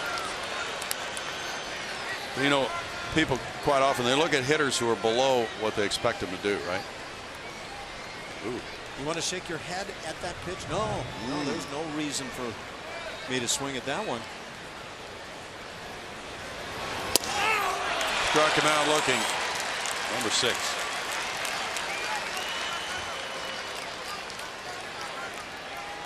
So, but the point is, some of these guys who are underproducing, if they start getting back toward their normal pace, the guys who have been so torrid may drop off at the same time. Hard to say, right? Yeah, it is true.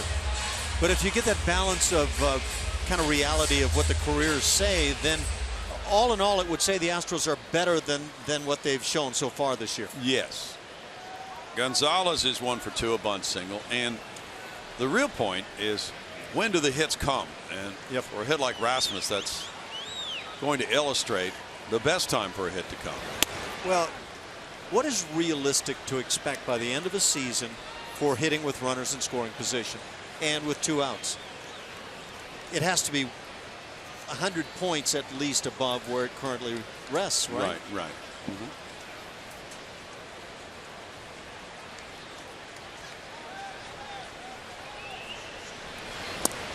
Around a bunt, Marwin took it. Unless you're the Cardinals of a couple of years ago, it's 200 points above that mark. But it's interesting you mention that, because remember Alan Craig and how he was just going crazy a few years ago. Now he's dropped off the face of the earth.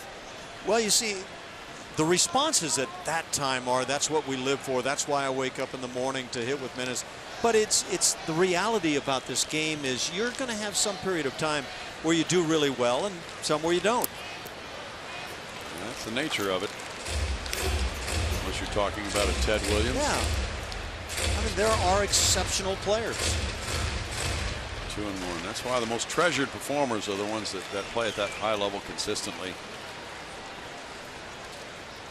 But I'd say if you're a 300 lifetime hitter, there's no realistic reason to believe you're going to be better than that over the length of a career with men in scoring position. True. Now, you might be below, but give it enough time, you're going to balance out. 2-2 to Marwin Gonzalez.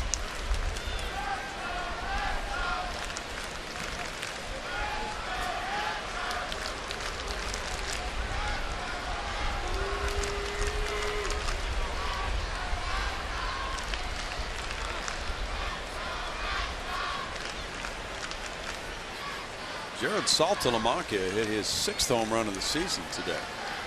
He's getting a chance to play, taking advantage. Full count. And we saw him take a couple effective swings against the Astros here. White Sox beat the Rangers in 11, 4-3. Rangers are 10-8. The White Sox go to 12-6. Matt Albers was the winner. Walk-off single by Jose Abreu. Out to right center field, a long run for Betts. On the warning track, Betts leaps up at the wall and brings it in. That's a center fielder playing right. And now our Lexus defensive rankings. Actually, we'll take a look at this catch in right center. Nice play, as Brownie says, the former center fielder making a fine play in right center field. And now the Lexus defensive rankings. As we look at the guys in the outfield for these Boston Red Sox, they can all go get it. There's no question about that. Who do you run on? Right now it says Chris Young might be the guy to run on. A couple of good arms, Hadley and Betts. And we've seen some changes in our rankings already on the season, so give Young time. Yeah, we're going to take a look at these guys like Nomar Mazara. We saw him for the first time, and I think we put up a red light by his name, right? Absolutely. He disproved the rookie theory. We have a parallel here, Ash. We have 2 right fielders who have exceptional range, Mookie Betts and George Springer in this game today. Yeah, it's true. And we just saw it with Betts ranging far out to right center field. George Springer with that previous grand slam for the Astros came in that first few chilly days in New York against the Yankees. Here's Mookie Betts. He's already proven to be a good player. Ooh, not a real graceful base runner. No. But good player. And George Springer. We've seen him lay out in right. We've seen him just simply go and get it. Mookie Betts can make the plays. George is a more powerful player, no question about it. But there are some good-looking young outfielders between these 2 clubs, aren't there? Oh, yeah. There goes George. And, you know, this guy, for me, is as good as they come in the game defensively in right field. And if he can put it all together at some point soon, he might be that elite guy in right. Now this move to the bullpen will bring in lefty Tommy Lane for Boston. And so Lane will come in with Luis Valbuena due up next. Buchholz threw 106 pitches, 65 of them strikes in his 5 2/3 innings, allowing 6 hits, 5 runs, walking 1, fanning 6. And they have had a beautiful view of it from atop Union Station, the roof deck.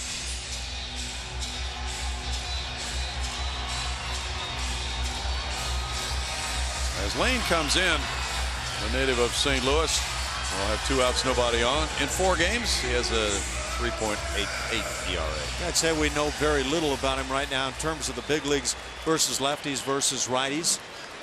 So let's learn something. We get a 3.86 ERA. And Valbuena has a double and a walk in this game. Bunts it in the air, and that's out of play. Strike 1 to Valbuena with Castro on deck. Lane, who's 31 years old, pitched 64 times for Boston last season. And he had a 3.97 ERA. Beautiful views of Minute Maid Park. Lane came up to the big leagues with the Padres. He was drafted by Arizona. Boston got him as a free agent after 2013. Tap foul, 0-2. We saw lefty Robbie Ross pitch in relief last night for the Red Sox. They also have a 3rd lefty in their pen, Roenis Elias. He was just called up from AAA Pawtucket yesterday. New baseball requested by Lane. Lane has walked 43 in 92 innings coming into this season. But he's out in front quickly on Valbuena, 0-2. This Boston bullpen is 1-5 with a 3.70 ERA. That's the 11th best ERA in the American League. Buena takes it. 1-2. Scott Feldman goes for the Astros here tomorrow night at 7:05 against lefty Henry Owens, who's coming up from Pawtucket to make the start with Joe Kelly leaving and going on the DL, opening up that spot in the rotation. 2-2.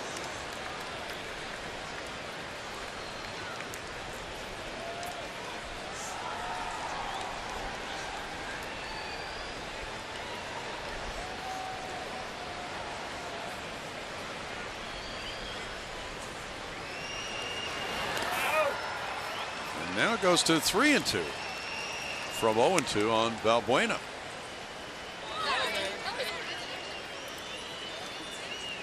An interesting turn of events. He tried to bunt his way on the first pitch.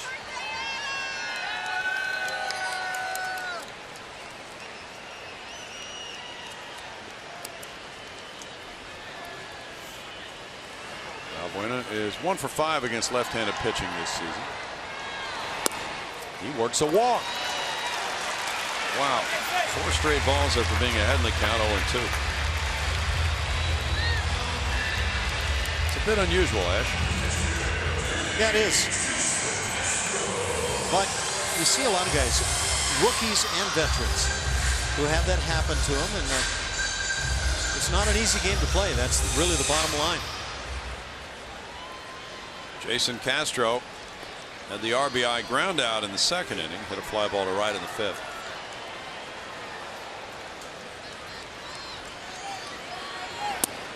Inside for ball 1.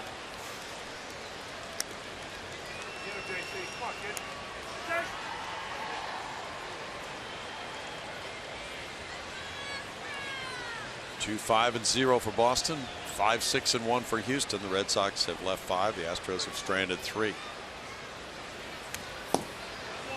Pretty good swing by Castro. It's 1-1. He stayed on balance with that swing.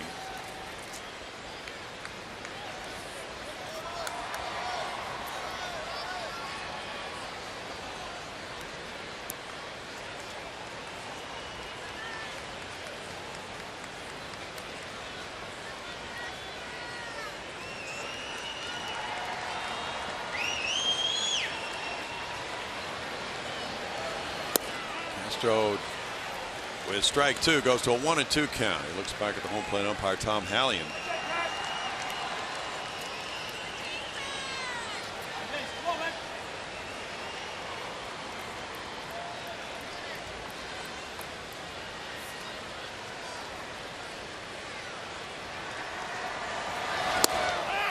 Strike 3 call, and that ends the Astros 6th inning. No runs, no hits, and a man left. We go to the 7th with the score 5-2 Houston.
over the Red Sox as we go to the 7th inning. 5-2 Houston.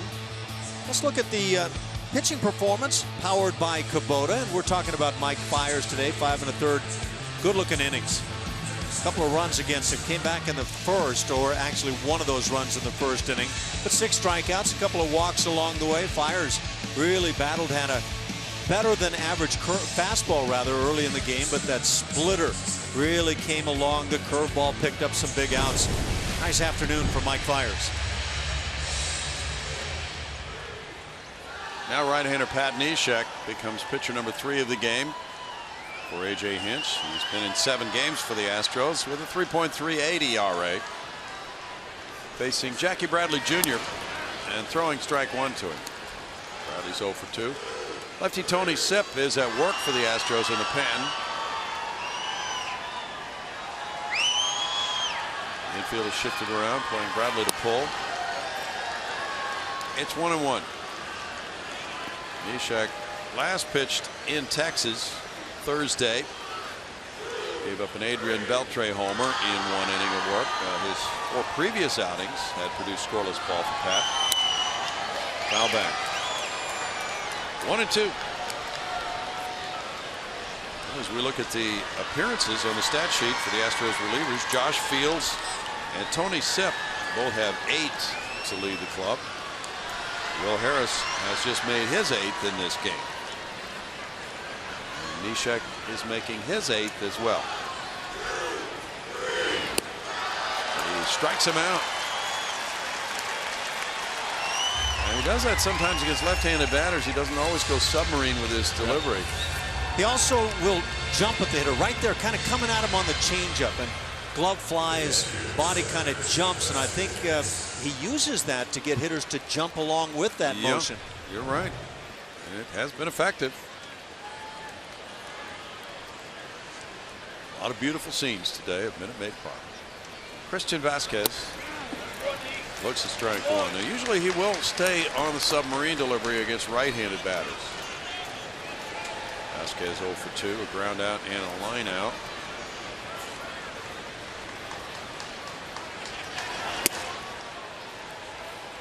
One ball, 1 strike. And Mike Fiers threw 89 pitches, 55 were strikes in his 5 1/3 innings, giving up 5 hits, 2 runs, walking 2, fanning 6. In for a strike, and it's 1-2. Will Harris worked 2/3 of an inning, allowing no hits, no runs, with no walks, no strikeouts. He threw 11 pitches. So the workload's being distributed pretty evenly among these Astros relievers. Broken bat, hit. And Vasquez is aboard with a 1-out, 2-strike single. 2016 Astros season tickets are on sale right now. Enjoy some of the best seats right here at Minute Maid Park. Save money and receive great benefits throughout the season. Call 1-877-9-ASTROS right now to reserve your seats.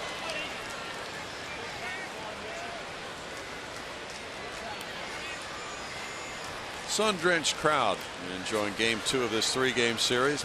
Watching Mookie Betts. Mookie Betts is 1 for 3, but he's lined out to right and lined out to left. Comebacker Neshek throwing, and Altuve turning, but no double play. 2 outs. He played second, going 1-4.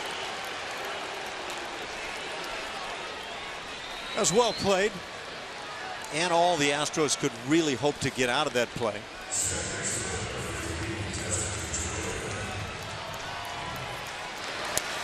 You just hope you don't rush so much right there. You make a poor throw, but good throw on to Altuve.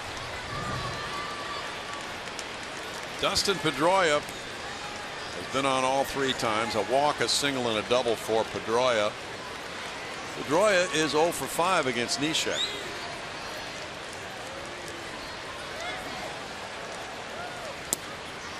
He looks at ball 1.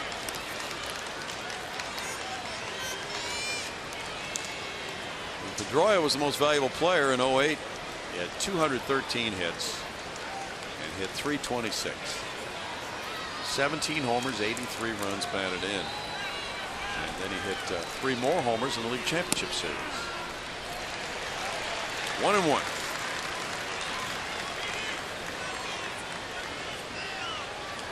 Tough guy. He played throughout the 2013 season with a torn ligament in his left thumb.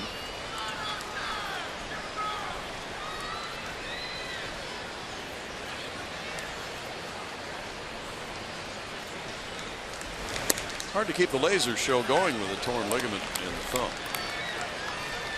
2-1. Requires a lot of energy to keep lasers going, but this guy's been a heck of a player for quite a while now.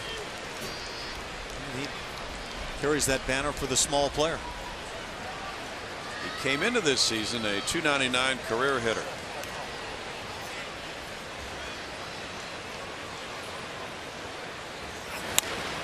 Calls it back, and it's 2-2. But he's not the only guy toting that banner, certainly down on this field. Here's the Altuve and others.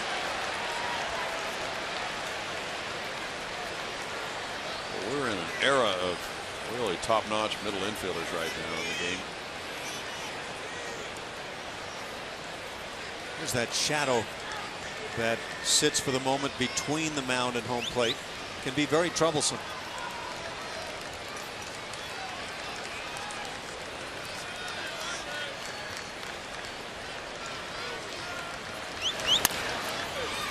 Correa comes after it, throws on the run, and it's a good throw to take care of the top of the 7th inning with no runs, a hit, and a man left.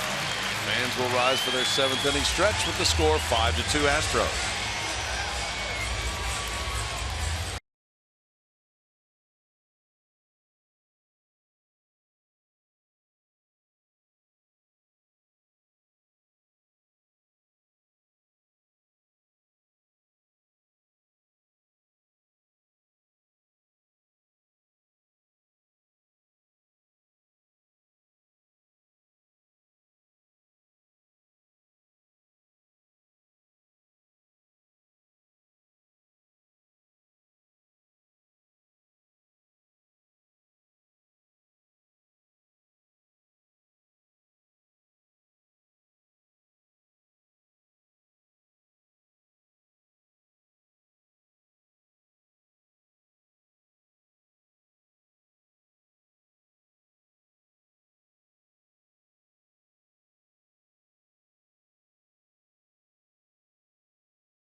Red Sox 5-2. We head to the bottom of the 7th at Minute Maid Park.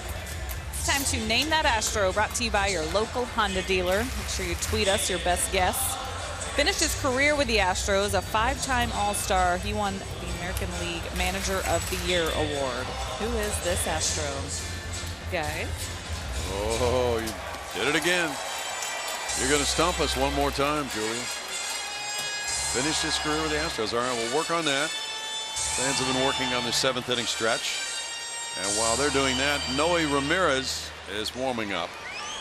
In 8 games, he has an ERA of 6 in his second stint with the Red Sox. For the right-hander, 26-year-old Noe Ramirez from Los Angeles, who was with Boston and Pawtucket last year. He went to Cal State Fullerton, and last year he made his major league debut against the Astros, and on his very first pitch, he hit Jose Altuve, who just happens to be moving into the batter's box now. In fact, Ramirez was the losing pitcher in that game at Boston, July 3rd. In his major league debut, he gave up 3 hits and 4 runs, 2 of them earned in 1 inning. Altuve's 1 for 3. Springer and Correa to follow as the Astros look for more runs, ahead by 3, 5-2.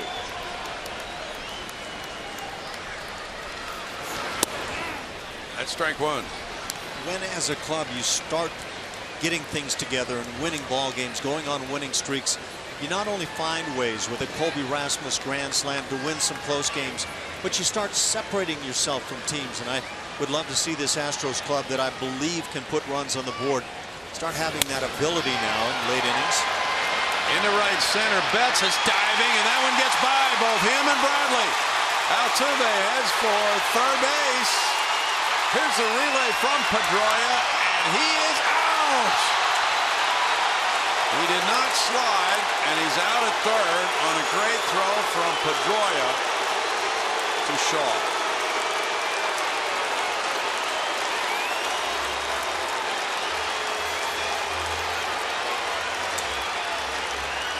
Now that's a mistake that should not be made. Just bottom line. Watch what happens going into third base. And Altuve wasn't going all out down the line, but watch what happens at third base with Gary Pettis. And it's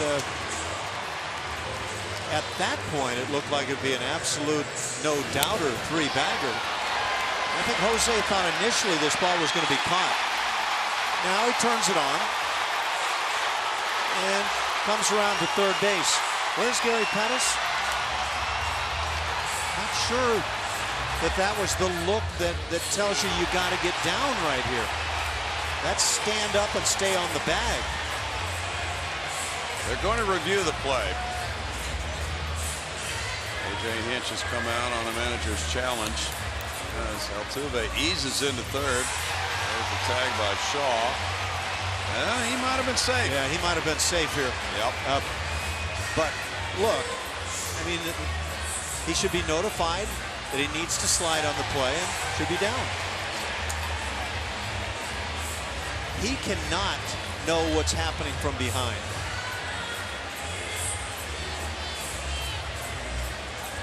Let's see how New York feels about this. Could be a big play in this game. Yeah. You know, and it leads to what we were just talking about there, about starting to add more runs now as you get a lead and take the ball game on your own. Well, saying this, the outfielders regrouped very quickly. They both laid out for the ball, and one of them retrieved it and got it into Pedroia, and he fired an absolute laser to Shaw at third base. He's kind of standing up and jogging into the bag. That's very close. And we've had a couple of these recently that are so close that there's nothing definitive to turn the call the other direction. Tom Halley and the crew chief rotated to third to make that call from home, and it's verified as an out. Well, that's costly, and there were mistakes made there. Pedroia with a big time throw from the outfield to get him.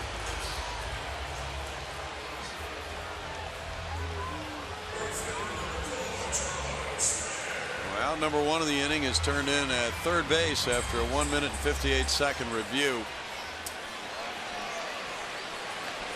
George Springer is 2 for 3. Base running problems continue for the Astros. There's ball 1.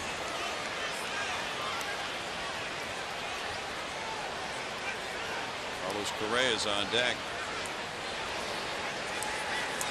A lot of the mistakes they're making are aggressive mistakes on the bases. Yeah, and I don't think you want to take the aggressiveness away, but you have to do it with everything within your power on the positive side. This jogging into the bag, standing up thing is just a big mistake.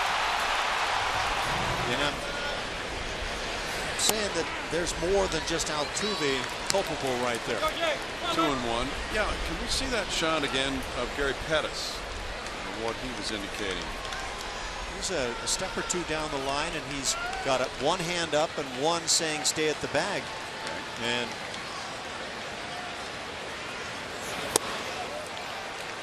two and two. We'll see it. He's on the right. Hand up, stay at the bag. And it's not what I would like to see. You'd like to see a slide indicated. Down on a knee, indicating you're coming down hard into the bag. Well, the base runner has to depend on what's in front of him, as you have just said, and that's the coach. Still 2 and 2. Red Sox really pulled off a play.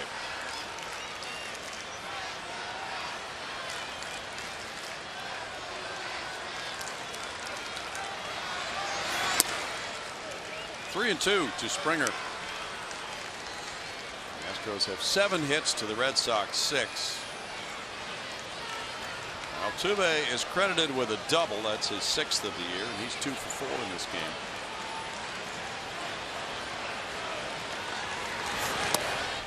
Springer takes a walk.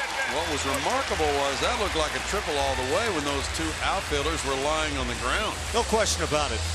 In fact, the question I would have if I was posed the play, what's going to happen on this play, I might say Altuve running, maybe inside the park dinger. But the throw from Pedroia, excellent. The work on the part of the Astros, less than excellent. Mookie Betts got up and got that throw to Pedroia in good shape. Correa, the batter, he's 0 for 2, was hit by a pitch, fouled back, strike 1. And Pedroia was textbook the way he had his body turned to take that throw, Ash. Yep, and he got a good relay that sets him up nicely, but the Red Sox did everything right there, and they got a key out.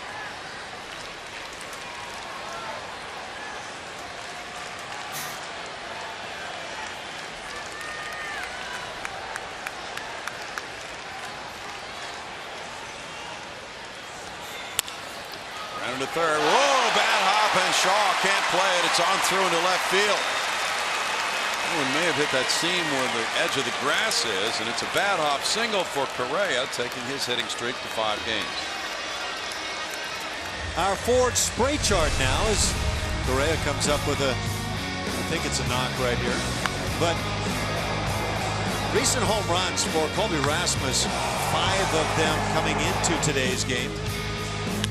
And you can look at where the pitchers are that Colby's dealing with, and then we'll see the grand slam coming up here in today's ball game. Not this one yet, because he did hit a couple of bombs in one game in Arlington. But those previous 5 home runs for Colby, you see where they landed for them, almost in the same spot. One to left center field, that came in Milwaukee. You also can see the pitches he hit those on. And he has spread it around nicely. Fastball, slider, change, and curveball. A couple on the changeup. And so Colby is not susceptible to any one pitch. Number 6 on his season as the Astros leader now. Comes right here for your viewing enjoyment. A grand slam. It's just another one right there. He loves that zone. And it's kind of classic what left-hand hitters like to do.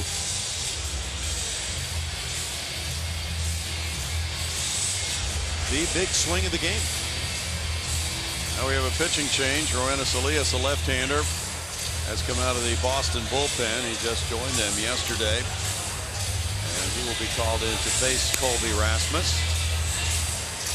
Ramirez went 1/3 of an inning, allowed 2 hits and a walk. Elias, coming up yesterday from AAA Pawtucket, made 2 starts this season. He had been a starter with Seattle, and in 5 starts against Houston last year with Seattle, he was 1 and 2 with a 5.88 ERA, 7 homers.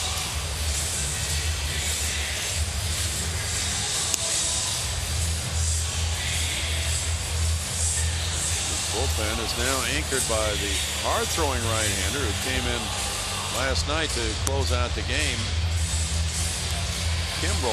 Craig Kimbrell got the final out in that game. He could be ultimately a big difference maker for the Red Sox. He's a lockdown guy, and even though he hasn't gotten off to a great start, his strikeout numbers make it appear that his stuff is still just as good as ever. Oh, an interesting point in this game now with the Astros up by 3, and they get Rasmus to the plate against the lefty Elias. Rasmus 1 for 3 today.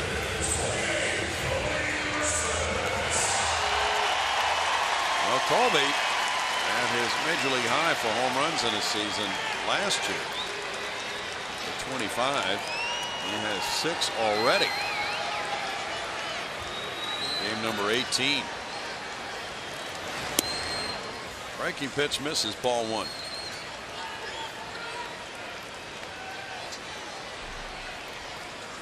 Elias has been in 51 major league games in his career.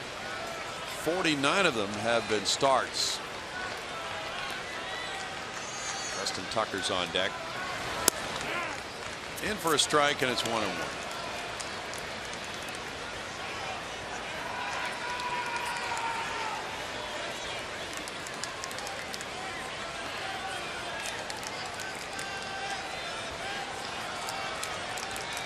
Elias is 26 years old. He's from Cuba.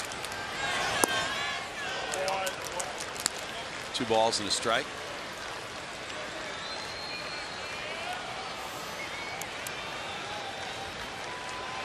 Austin got him in that trade involving Wade Miley. That was last December. Along with Carson Smith, the right-handed reliever, and they really think highly of Smith, is on the disabled list now.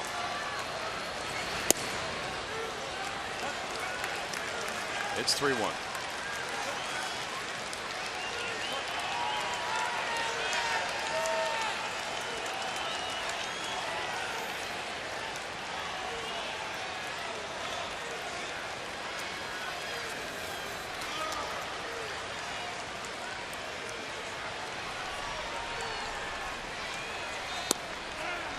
Strike makes it a full count on Rasmus.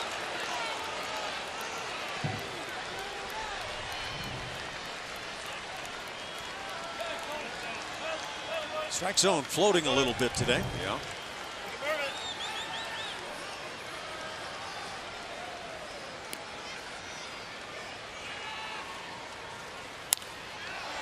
Foul ball. Karam's out onto the field to keep the count at 3-2.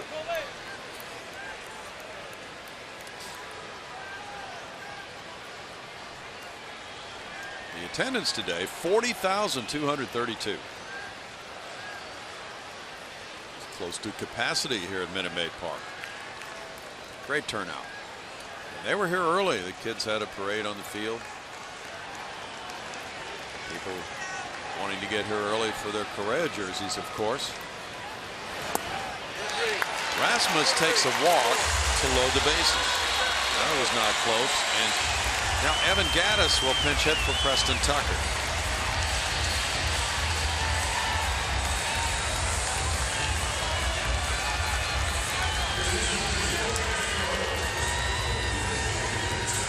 Gattis, a 167 hitter, has 4 hits and 24 at bats. No homers, no runs batted in. He's 1 for 2 pinch hitting.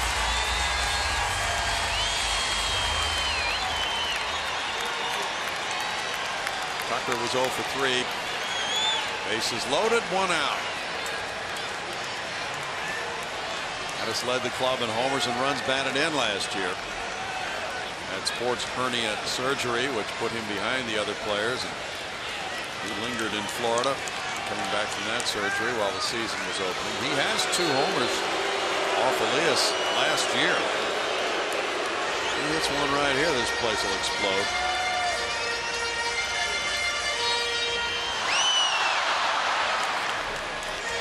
The Astros had a game way back in the late 60s, I believe, with 2 grand slams in 1 inning. Jimmy Wynn hit one of them.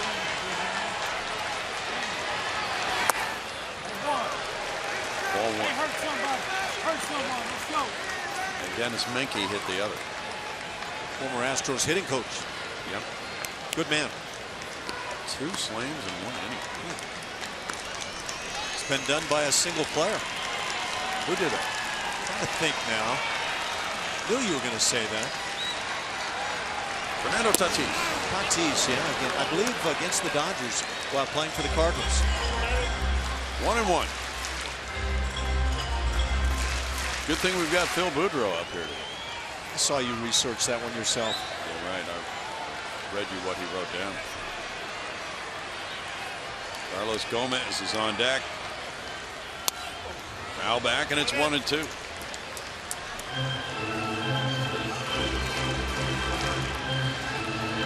Gaddis has been working on his catching. And the manager said today, A.J. Hinch, he'd love ideally to get him into the late innings of a one-sided game for his first appearance as a catcher rather than starting a game. But the plan is for him to start some games. 2-2.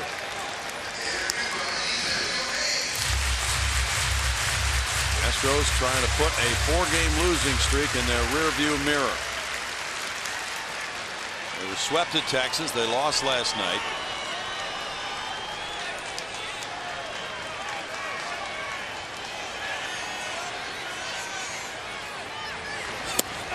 Gaddis strikes out. It's out number 2, and it'll be Gomez.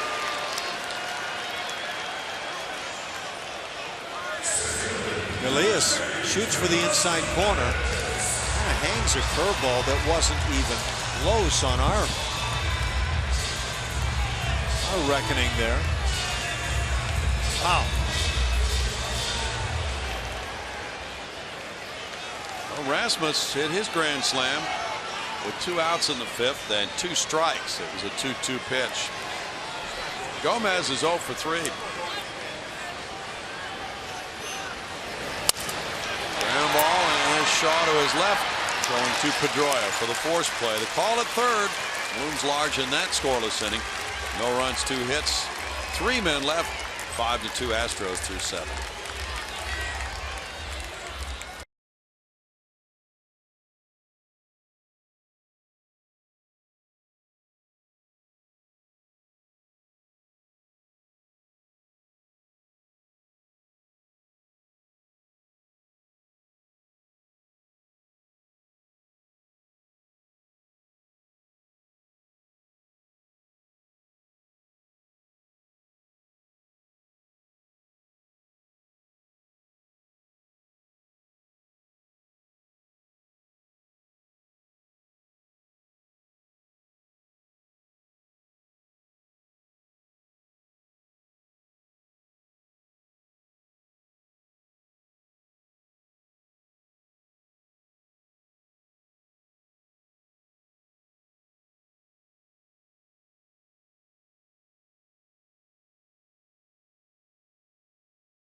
To Astros with the lead.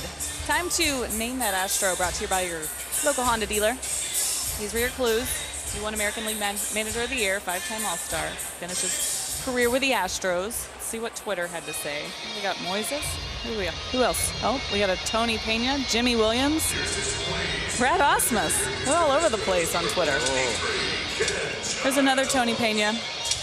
Oh, here we go. The answer is Tony Pena, James. You win. There you go, guys. Very nice. Good question, Julia. And Tony's still coaching, of course, with the Yankees. Been on that Yanks coaching staff for some good number of years now. Sure has. Ken Giles comes in. He's pitcher number 4 for the Astros on this beautiful day. facing the 3-4-5 hitters, Ortiz, Ramirez, and Shaw, the Red Sox, in the 8th with the 3-run lead. He's 0-1. His ERA 6.75. Has 3 straight shutout appearances. Big Papi pops it back. Well, Astros fans would like to see Big Papi hit a big pop up here. He is 1 for 3 with an RBI single in the first. Ken Giles would agree with that. Infield shifted around, but the outfield is the other way. That's going to loop out to right field, and Springer will not be able to make a play on it. That's a single for Ortiz, and he is 2 for 4.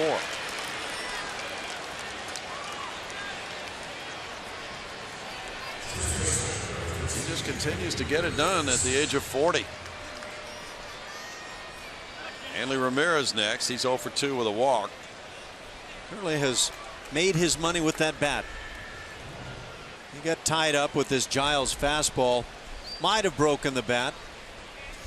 And then from that point on does not expend any extra energy going down the line. No. Giles last pitched Wednesday night at Texas with the scoreless inning, and the Astros 2-1 loss. Ramirez bats. Hanley takes. There's ball 1. He is 0 for 2 with a walk. Ball inside. A little chirping from the Astros dugout wanting to know where that pitch was. Word came back inside, and I imagine that could have surrounded the strike 3 called on Evan Gattis.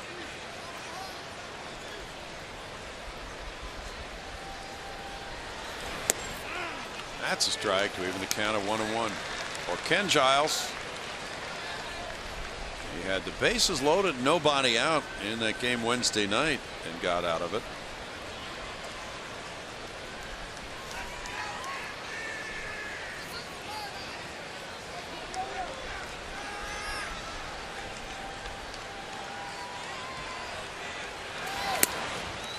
Now 2-1.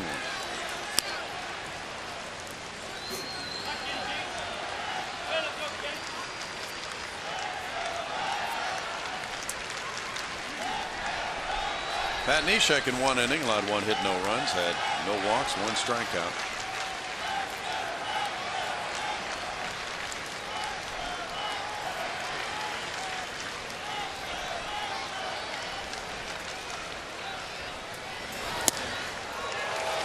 Two and 2 to Ramirez.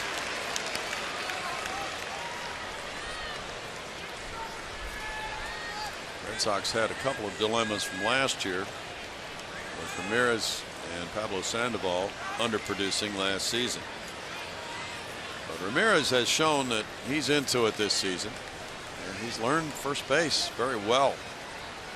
Brian Butterfield, the instructor, struck him out looking. 1 out. Giles has the big strikeout fastball, also the punch out Brad Lidge like slider, and that's just ideal.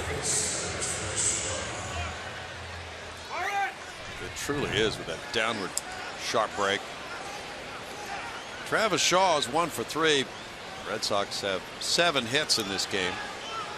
They banged out 15 last night and won at 62.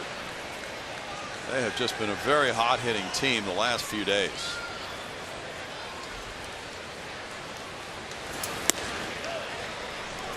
All 1.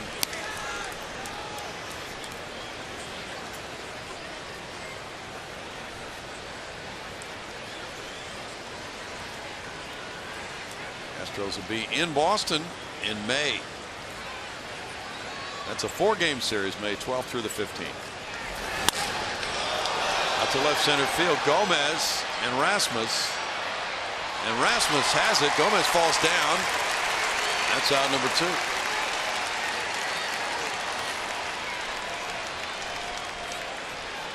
They may have brushed together a little bit. So, there was some contact as Colby lost the hat. I don't adhere to the notion that when a center fielder calls it after running as far as he could possibly run, that it's his ball. I think center fielders also have to use some reason and listen to their corner outfielders. Colby Rasmus just doesn't miss plays. Yeah. He was in position. Brock Holt is 0 for 2 with a sac fly, and there's ball 1.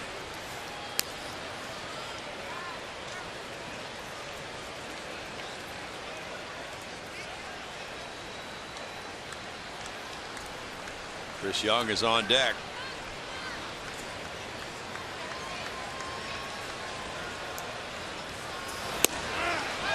In for a strike to Holt.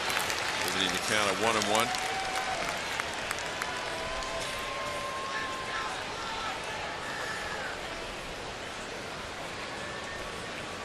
Holt's a .277 career major league hitter coming into this season.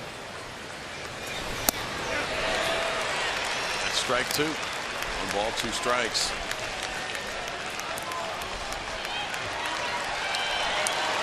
He hit .379 in the 09 College World Series for Rice University.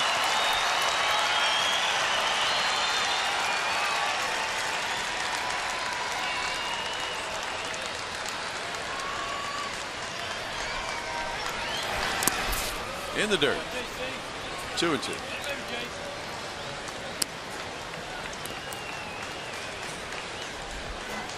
Another one of those smallish guys we were talking about that's turned into a really good major league player. He is a good player. So versatile too.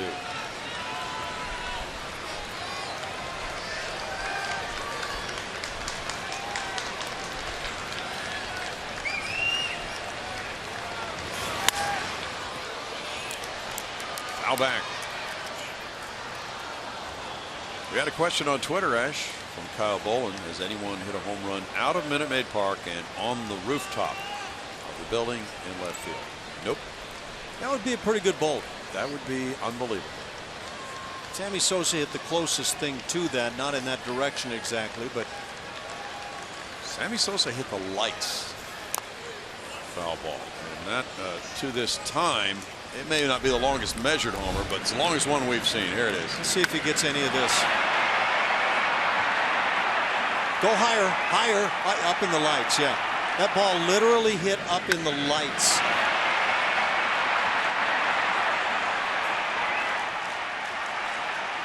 It's the longest one I've seen in this ballpark. Yeah.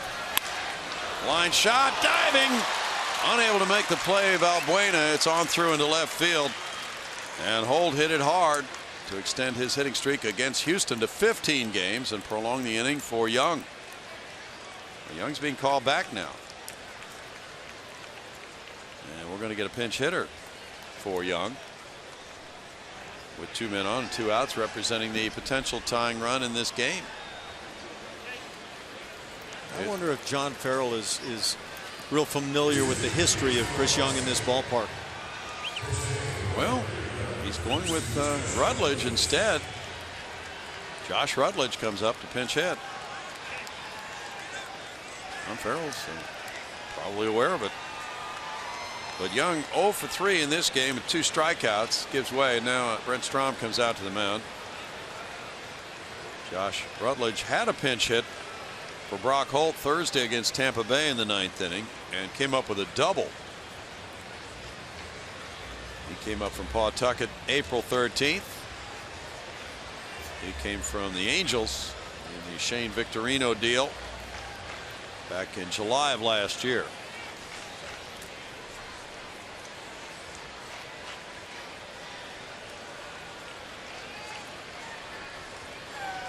Rutledge is ready to go against Giles now.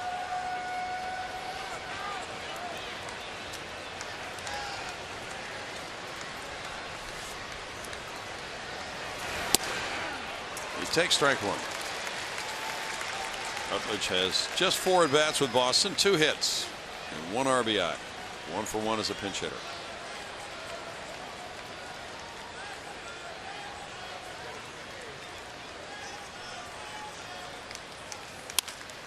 Line shot, fair ball.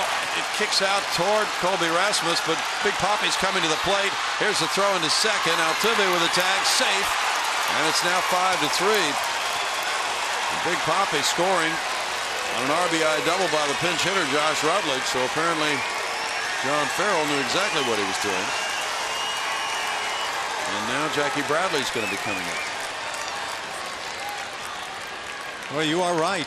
And what is troubling is that Ken Giles continues to have innings like this.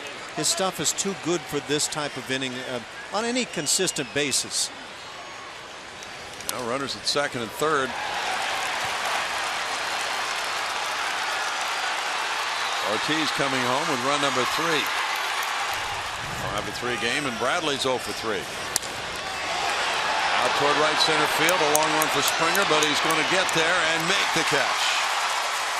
And the Red Sox get a run on 3 hits, stranding 2 in scoring position. 5-3 Houston in the 8th.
Astros baseball on Root Sports is presented by Southwest Airlines. Transparency, low fares, nothing to hide. And by Toyota. Let's go places. Let's go on the shuttle. Top that 747 to NASA. 5-3, the Astros lead it. They come up in the bottom of the 8th inning.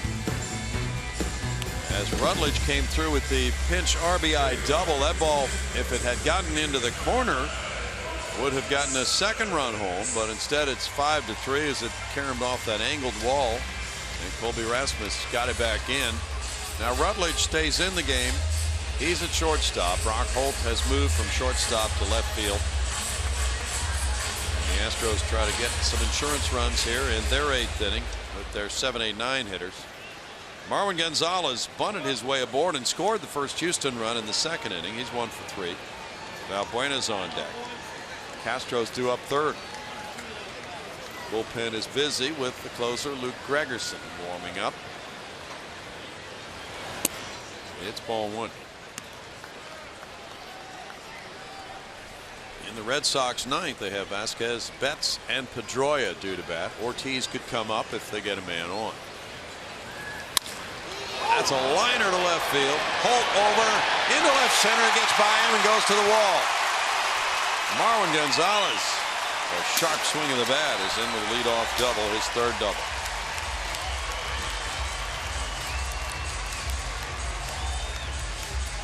Leadoff double, by all accounts, by major league coaches, should turn into a run if you perform the inning well. And you see that nice stroke from the right side from Marwin.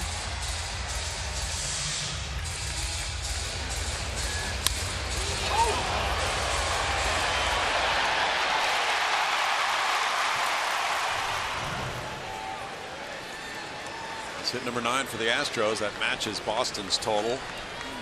Luis Valbuena doubled in the 2nd. He's walked twice since then. Bunting, he fouls it. That's a good idea. Get Gonzalez to 3rd with 1 out. Castro's on deck. Then Altuve. An additional run, making a 3-run lead could be big.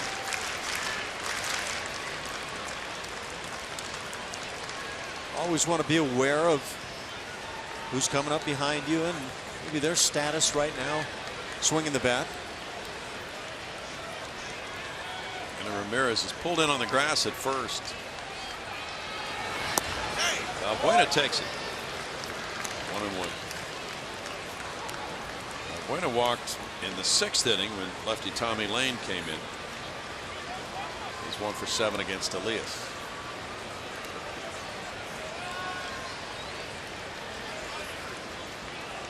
The Red Sox have stranded 8. The Astros have left 7. Strike 2, 1-2.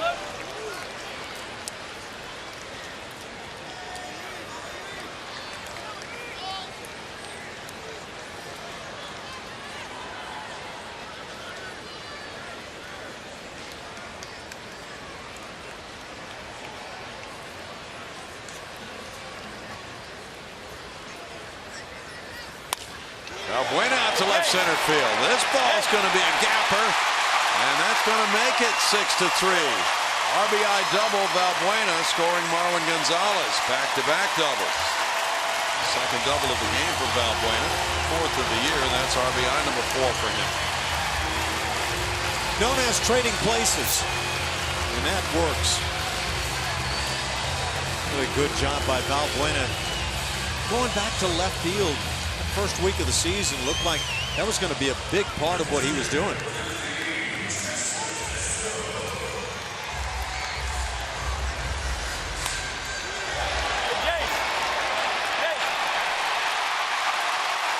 Looked like all consideration was just simply to get barrel to ball.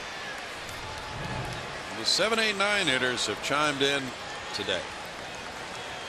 Castro's over 3 with an RBI. There's Ballmer. They have combined for 4 hits and 2 runs batted in this game. Gonzalez has 2. Valbuena has 2. Castro drove in a run. Valbuena's been on all 4 times today, so these 7, 8, 9 guys have really stepped up.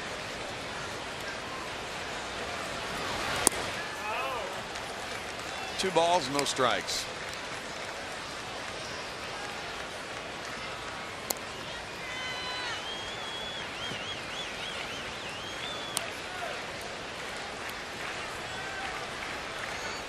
Altuve's on deck.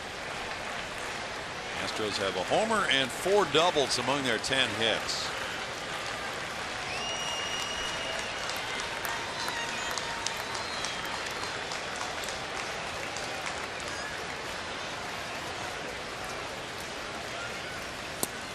Castro looks at it. It's a strike. 2-1.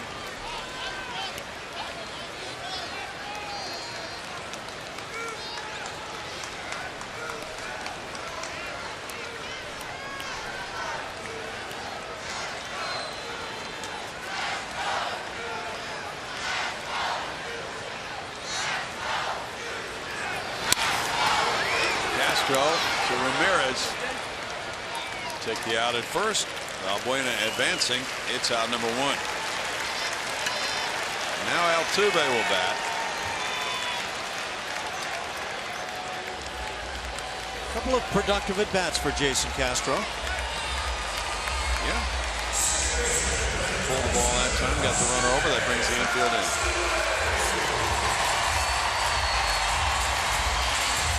Altuve has 2 hits and 4 at bats.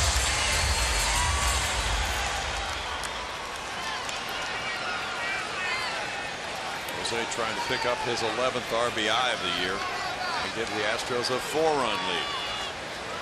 Springer's on deck.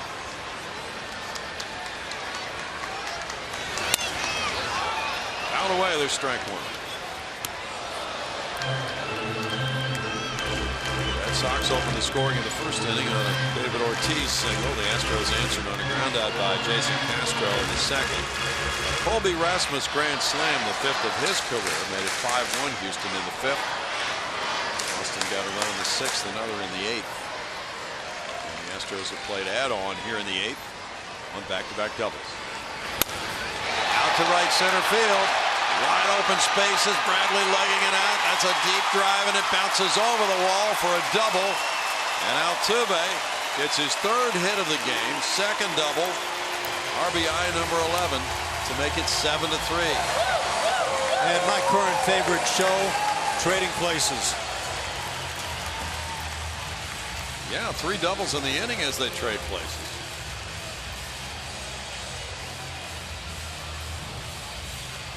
Well, there you go.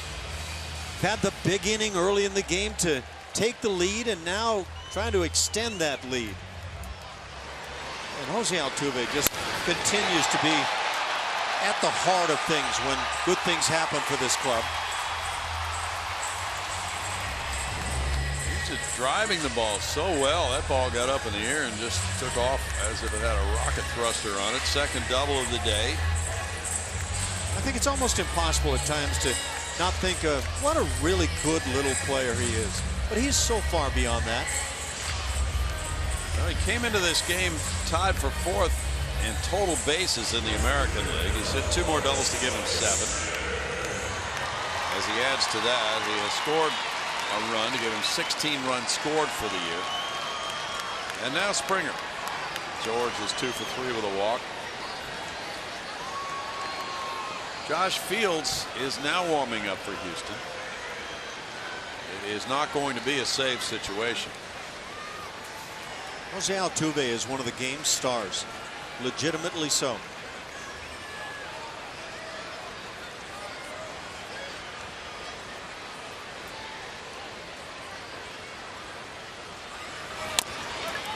Chop to the right side. Pedroia comes over for it. Quick throw on to Hanley Ramirez. 2 outs. Altuve to third. As we promised earlier in the game, it's Miller time. Brought to you by Miller Law. You see a grand slam swing. Second for the club on the season. Don't stop now. Colby Rasmus, along with Jose Altuve, just playing their tails off.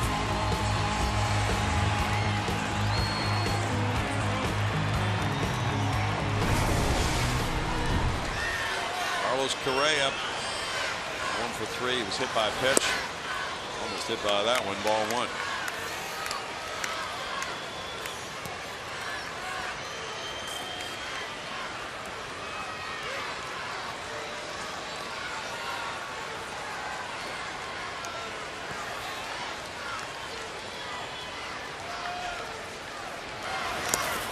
In the dirt, 2-0.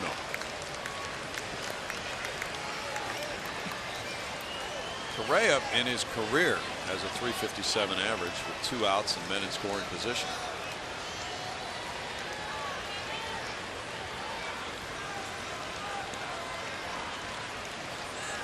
Now they put him on to work to Rasmus. Intentional walk to Correa. Fans who came to get those 10,000 Correa jerseys want to see him hit, but he won't. He takes the walk, and there are runners at first and third now for Colby.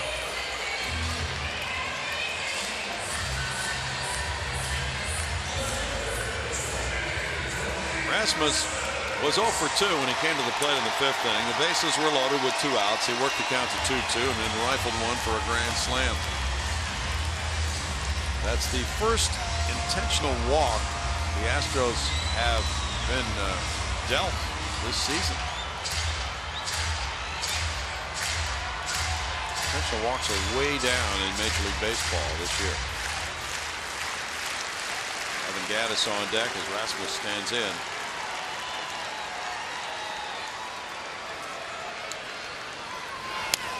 Line drive right field. That'll go to the corner. Altuve scores to make it 8-3. Stop sign at third for Springer. An RBI double for Rasmus. 3rd double of the year for Colby, and it's a 5 RBI game for him. Now we're having some fun. And I'm talking about the players and the fans. That's the 4th double of the inning. There's something about that point as a player when you start having fun that you take the burden off and you play the game just in a better fashion.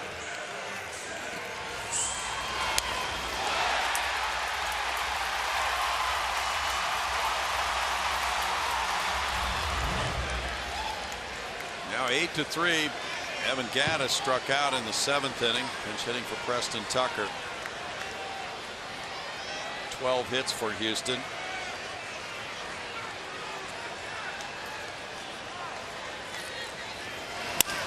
Ground ball third.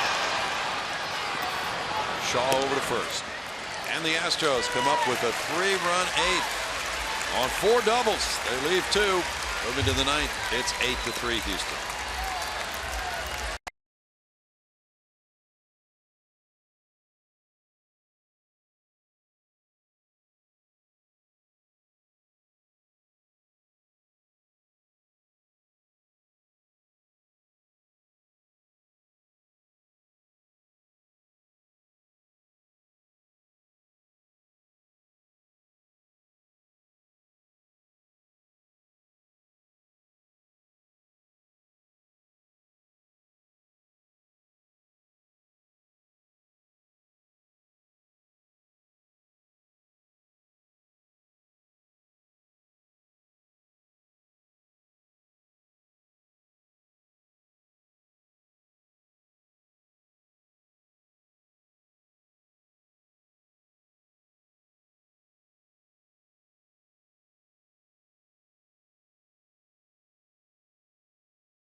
Great day for the youngsters here. It's 8-3. Youngsters have watched the Astros put 8 runs on the board on 12 hits. And with their 5-run lead, they call on Josh Fields, pitcher number 5 of the day. Christian Vasquez takes, and there's strike 1. The 9th inning gets underway. Vasquez 1 for 3. Ken Giles in 1 inning allowed 3 hits, 1 run with no walks, 1 strikeout.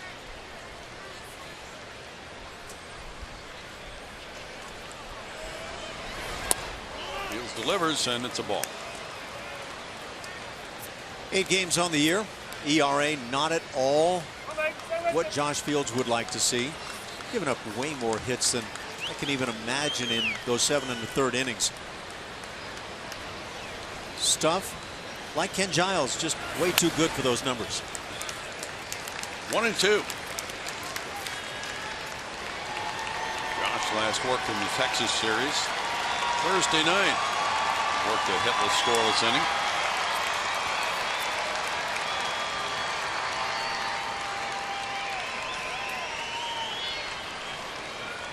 It's been Will Harris, Pat Neshek, Ken Giles, and Josh Fields out of the bullpen. Mike Fiers, the starter, went 5 1/3. Correa went down. Time to check in and see how the Astros are playing to win. It's brought to you by Toyota Tundra. And we'll take a look at Lance McCullers. He's working his way back, Ash. Yeah, that's going to make a big positive difference for this club if and when he gets back in this rotation. Remember, not only the energy he brought last year, but just great stuff. He gives the team a chance to win. Chris Davinsky now is working out of the bullpen. Might we at some point see him as a starter? We don't know. But he looks like he's viable. Stuff is there, and also adds the element of youth on the club. Mookie Betts looks at strike 1. Betts is 1 for 4 today. McCullers had a good bullpen yesterday, we understand. Did not get any kind of update today on how he felt the day after. Gomez in center, moving over toward left center. 2 outs. It could be a whole key in the scheme of things here for the Astros as McCullers attempts to get back in that starting rotation. Pedroia is 2 for 3 with a walk. Yeah, I wouldn't even bother pulling punches on that one. Lance McCullers is needed in this rotation.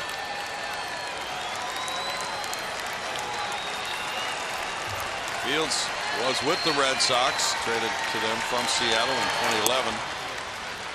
And the Astros plucked him off their organization in the Rule 5 draft. That was after the 2012 season. He had been at Pawtucket and Portland that year and had been a closer.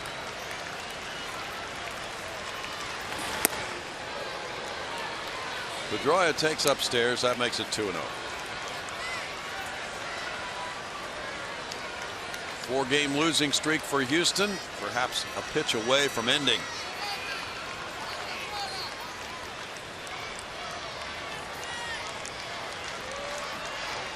Ortiz is on deck. Strike makes it 2-1.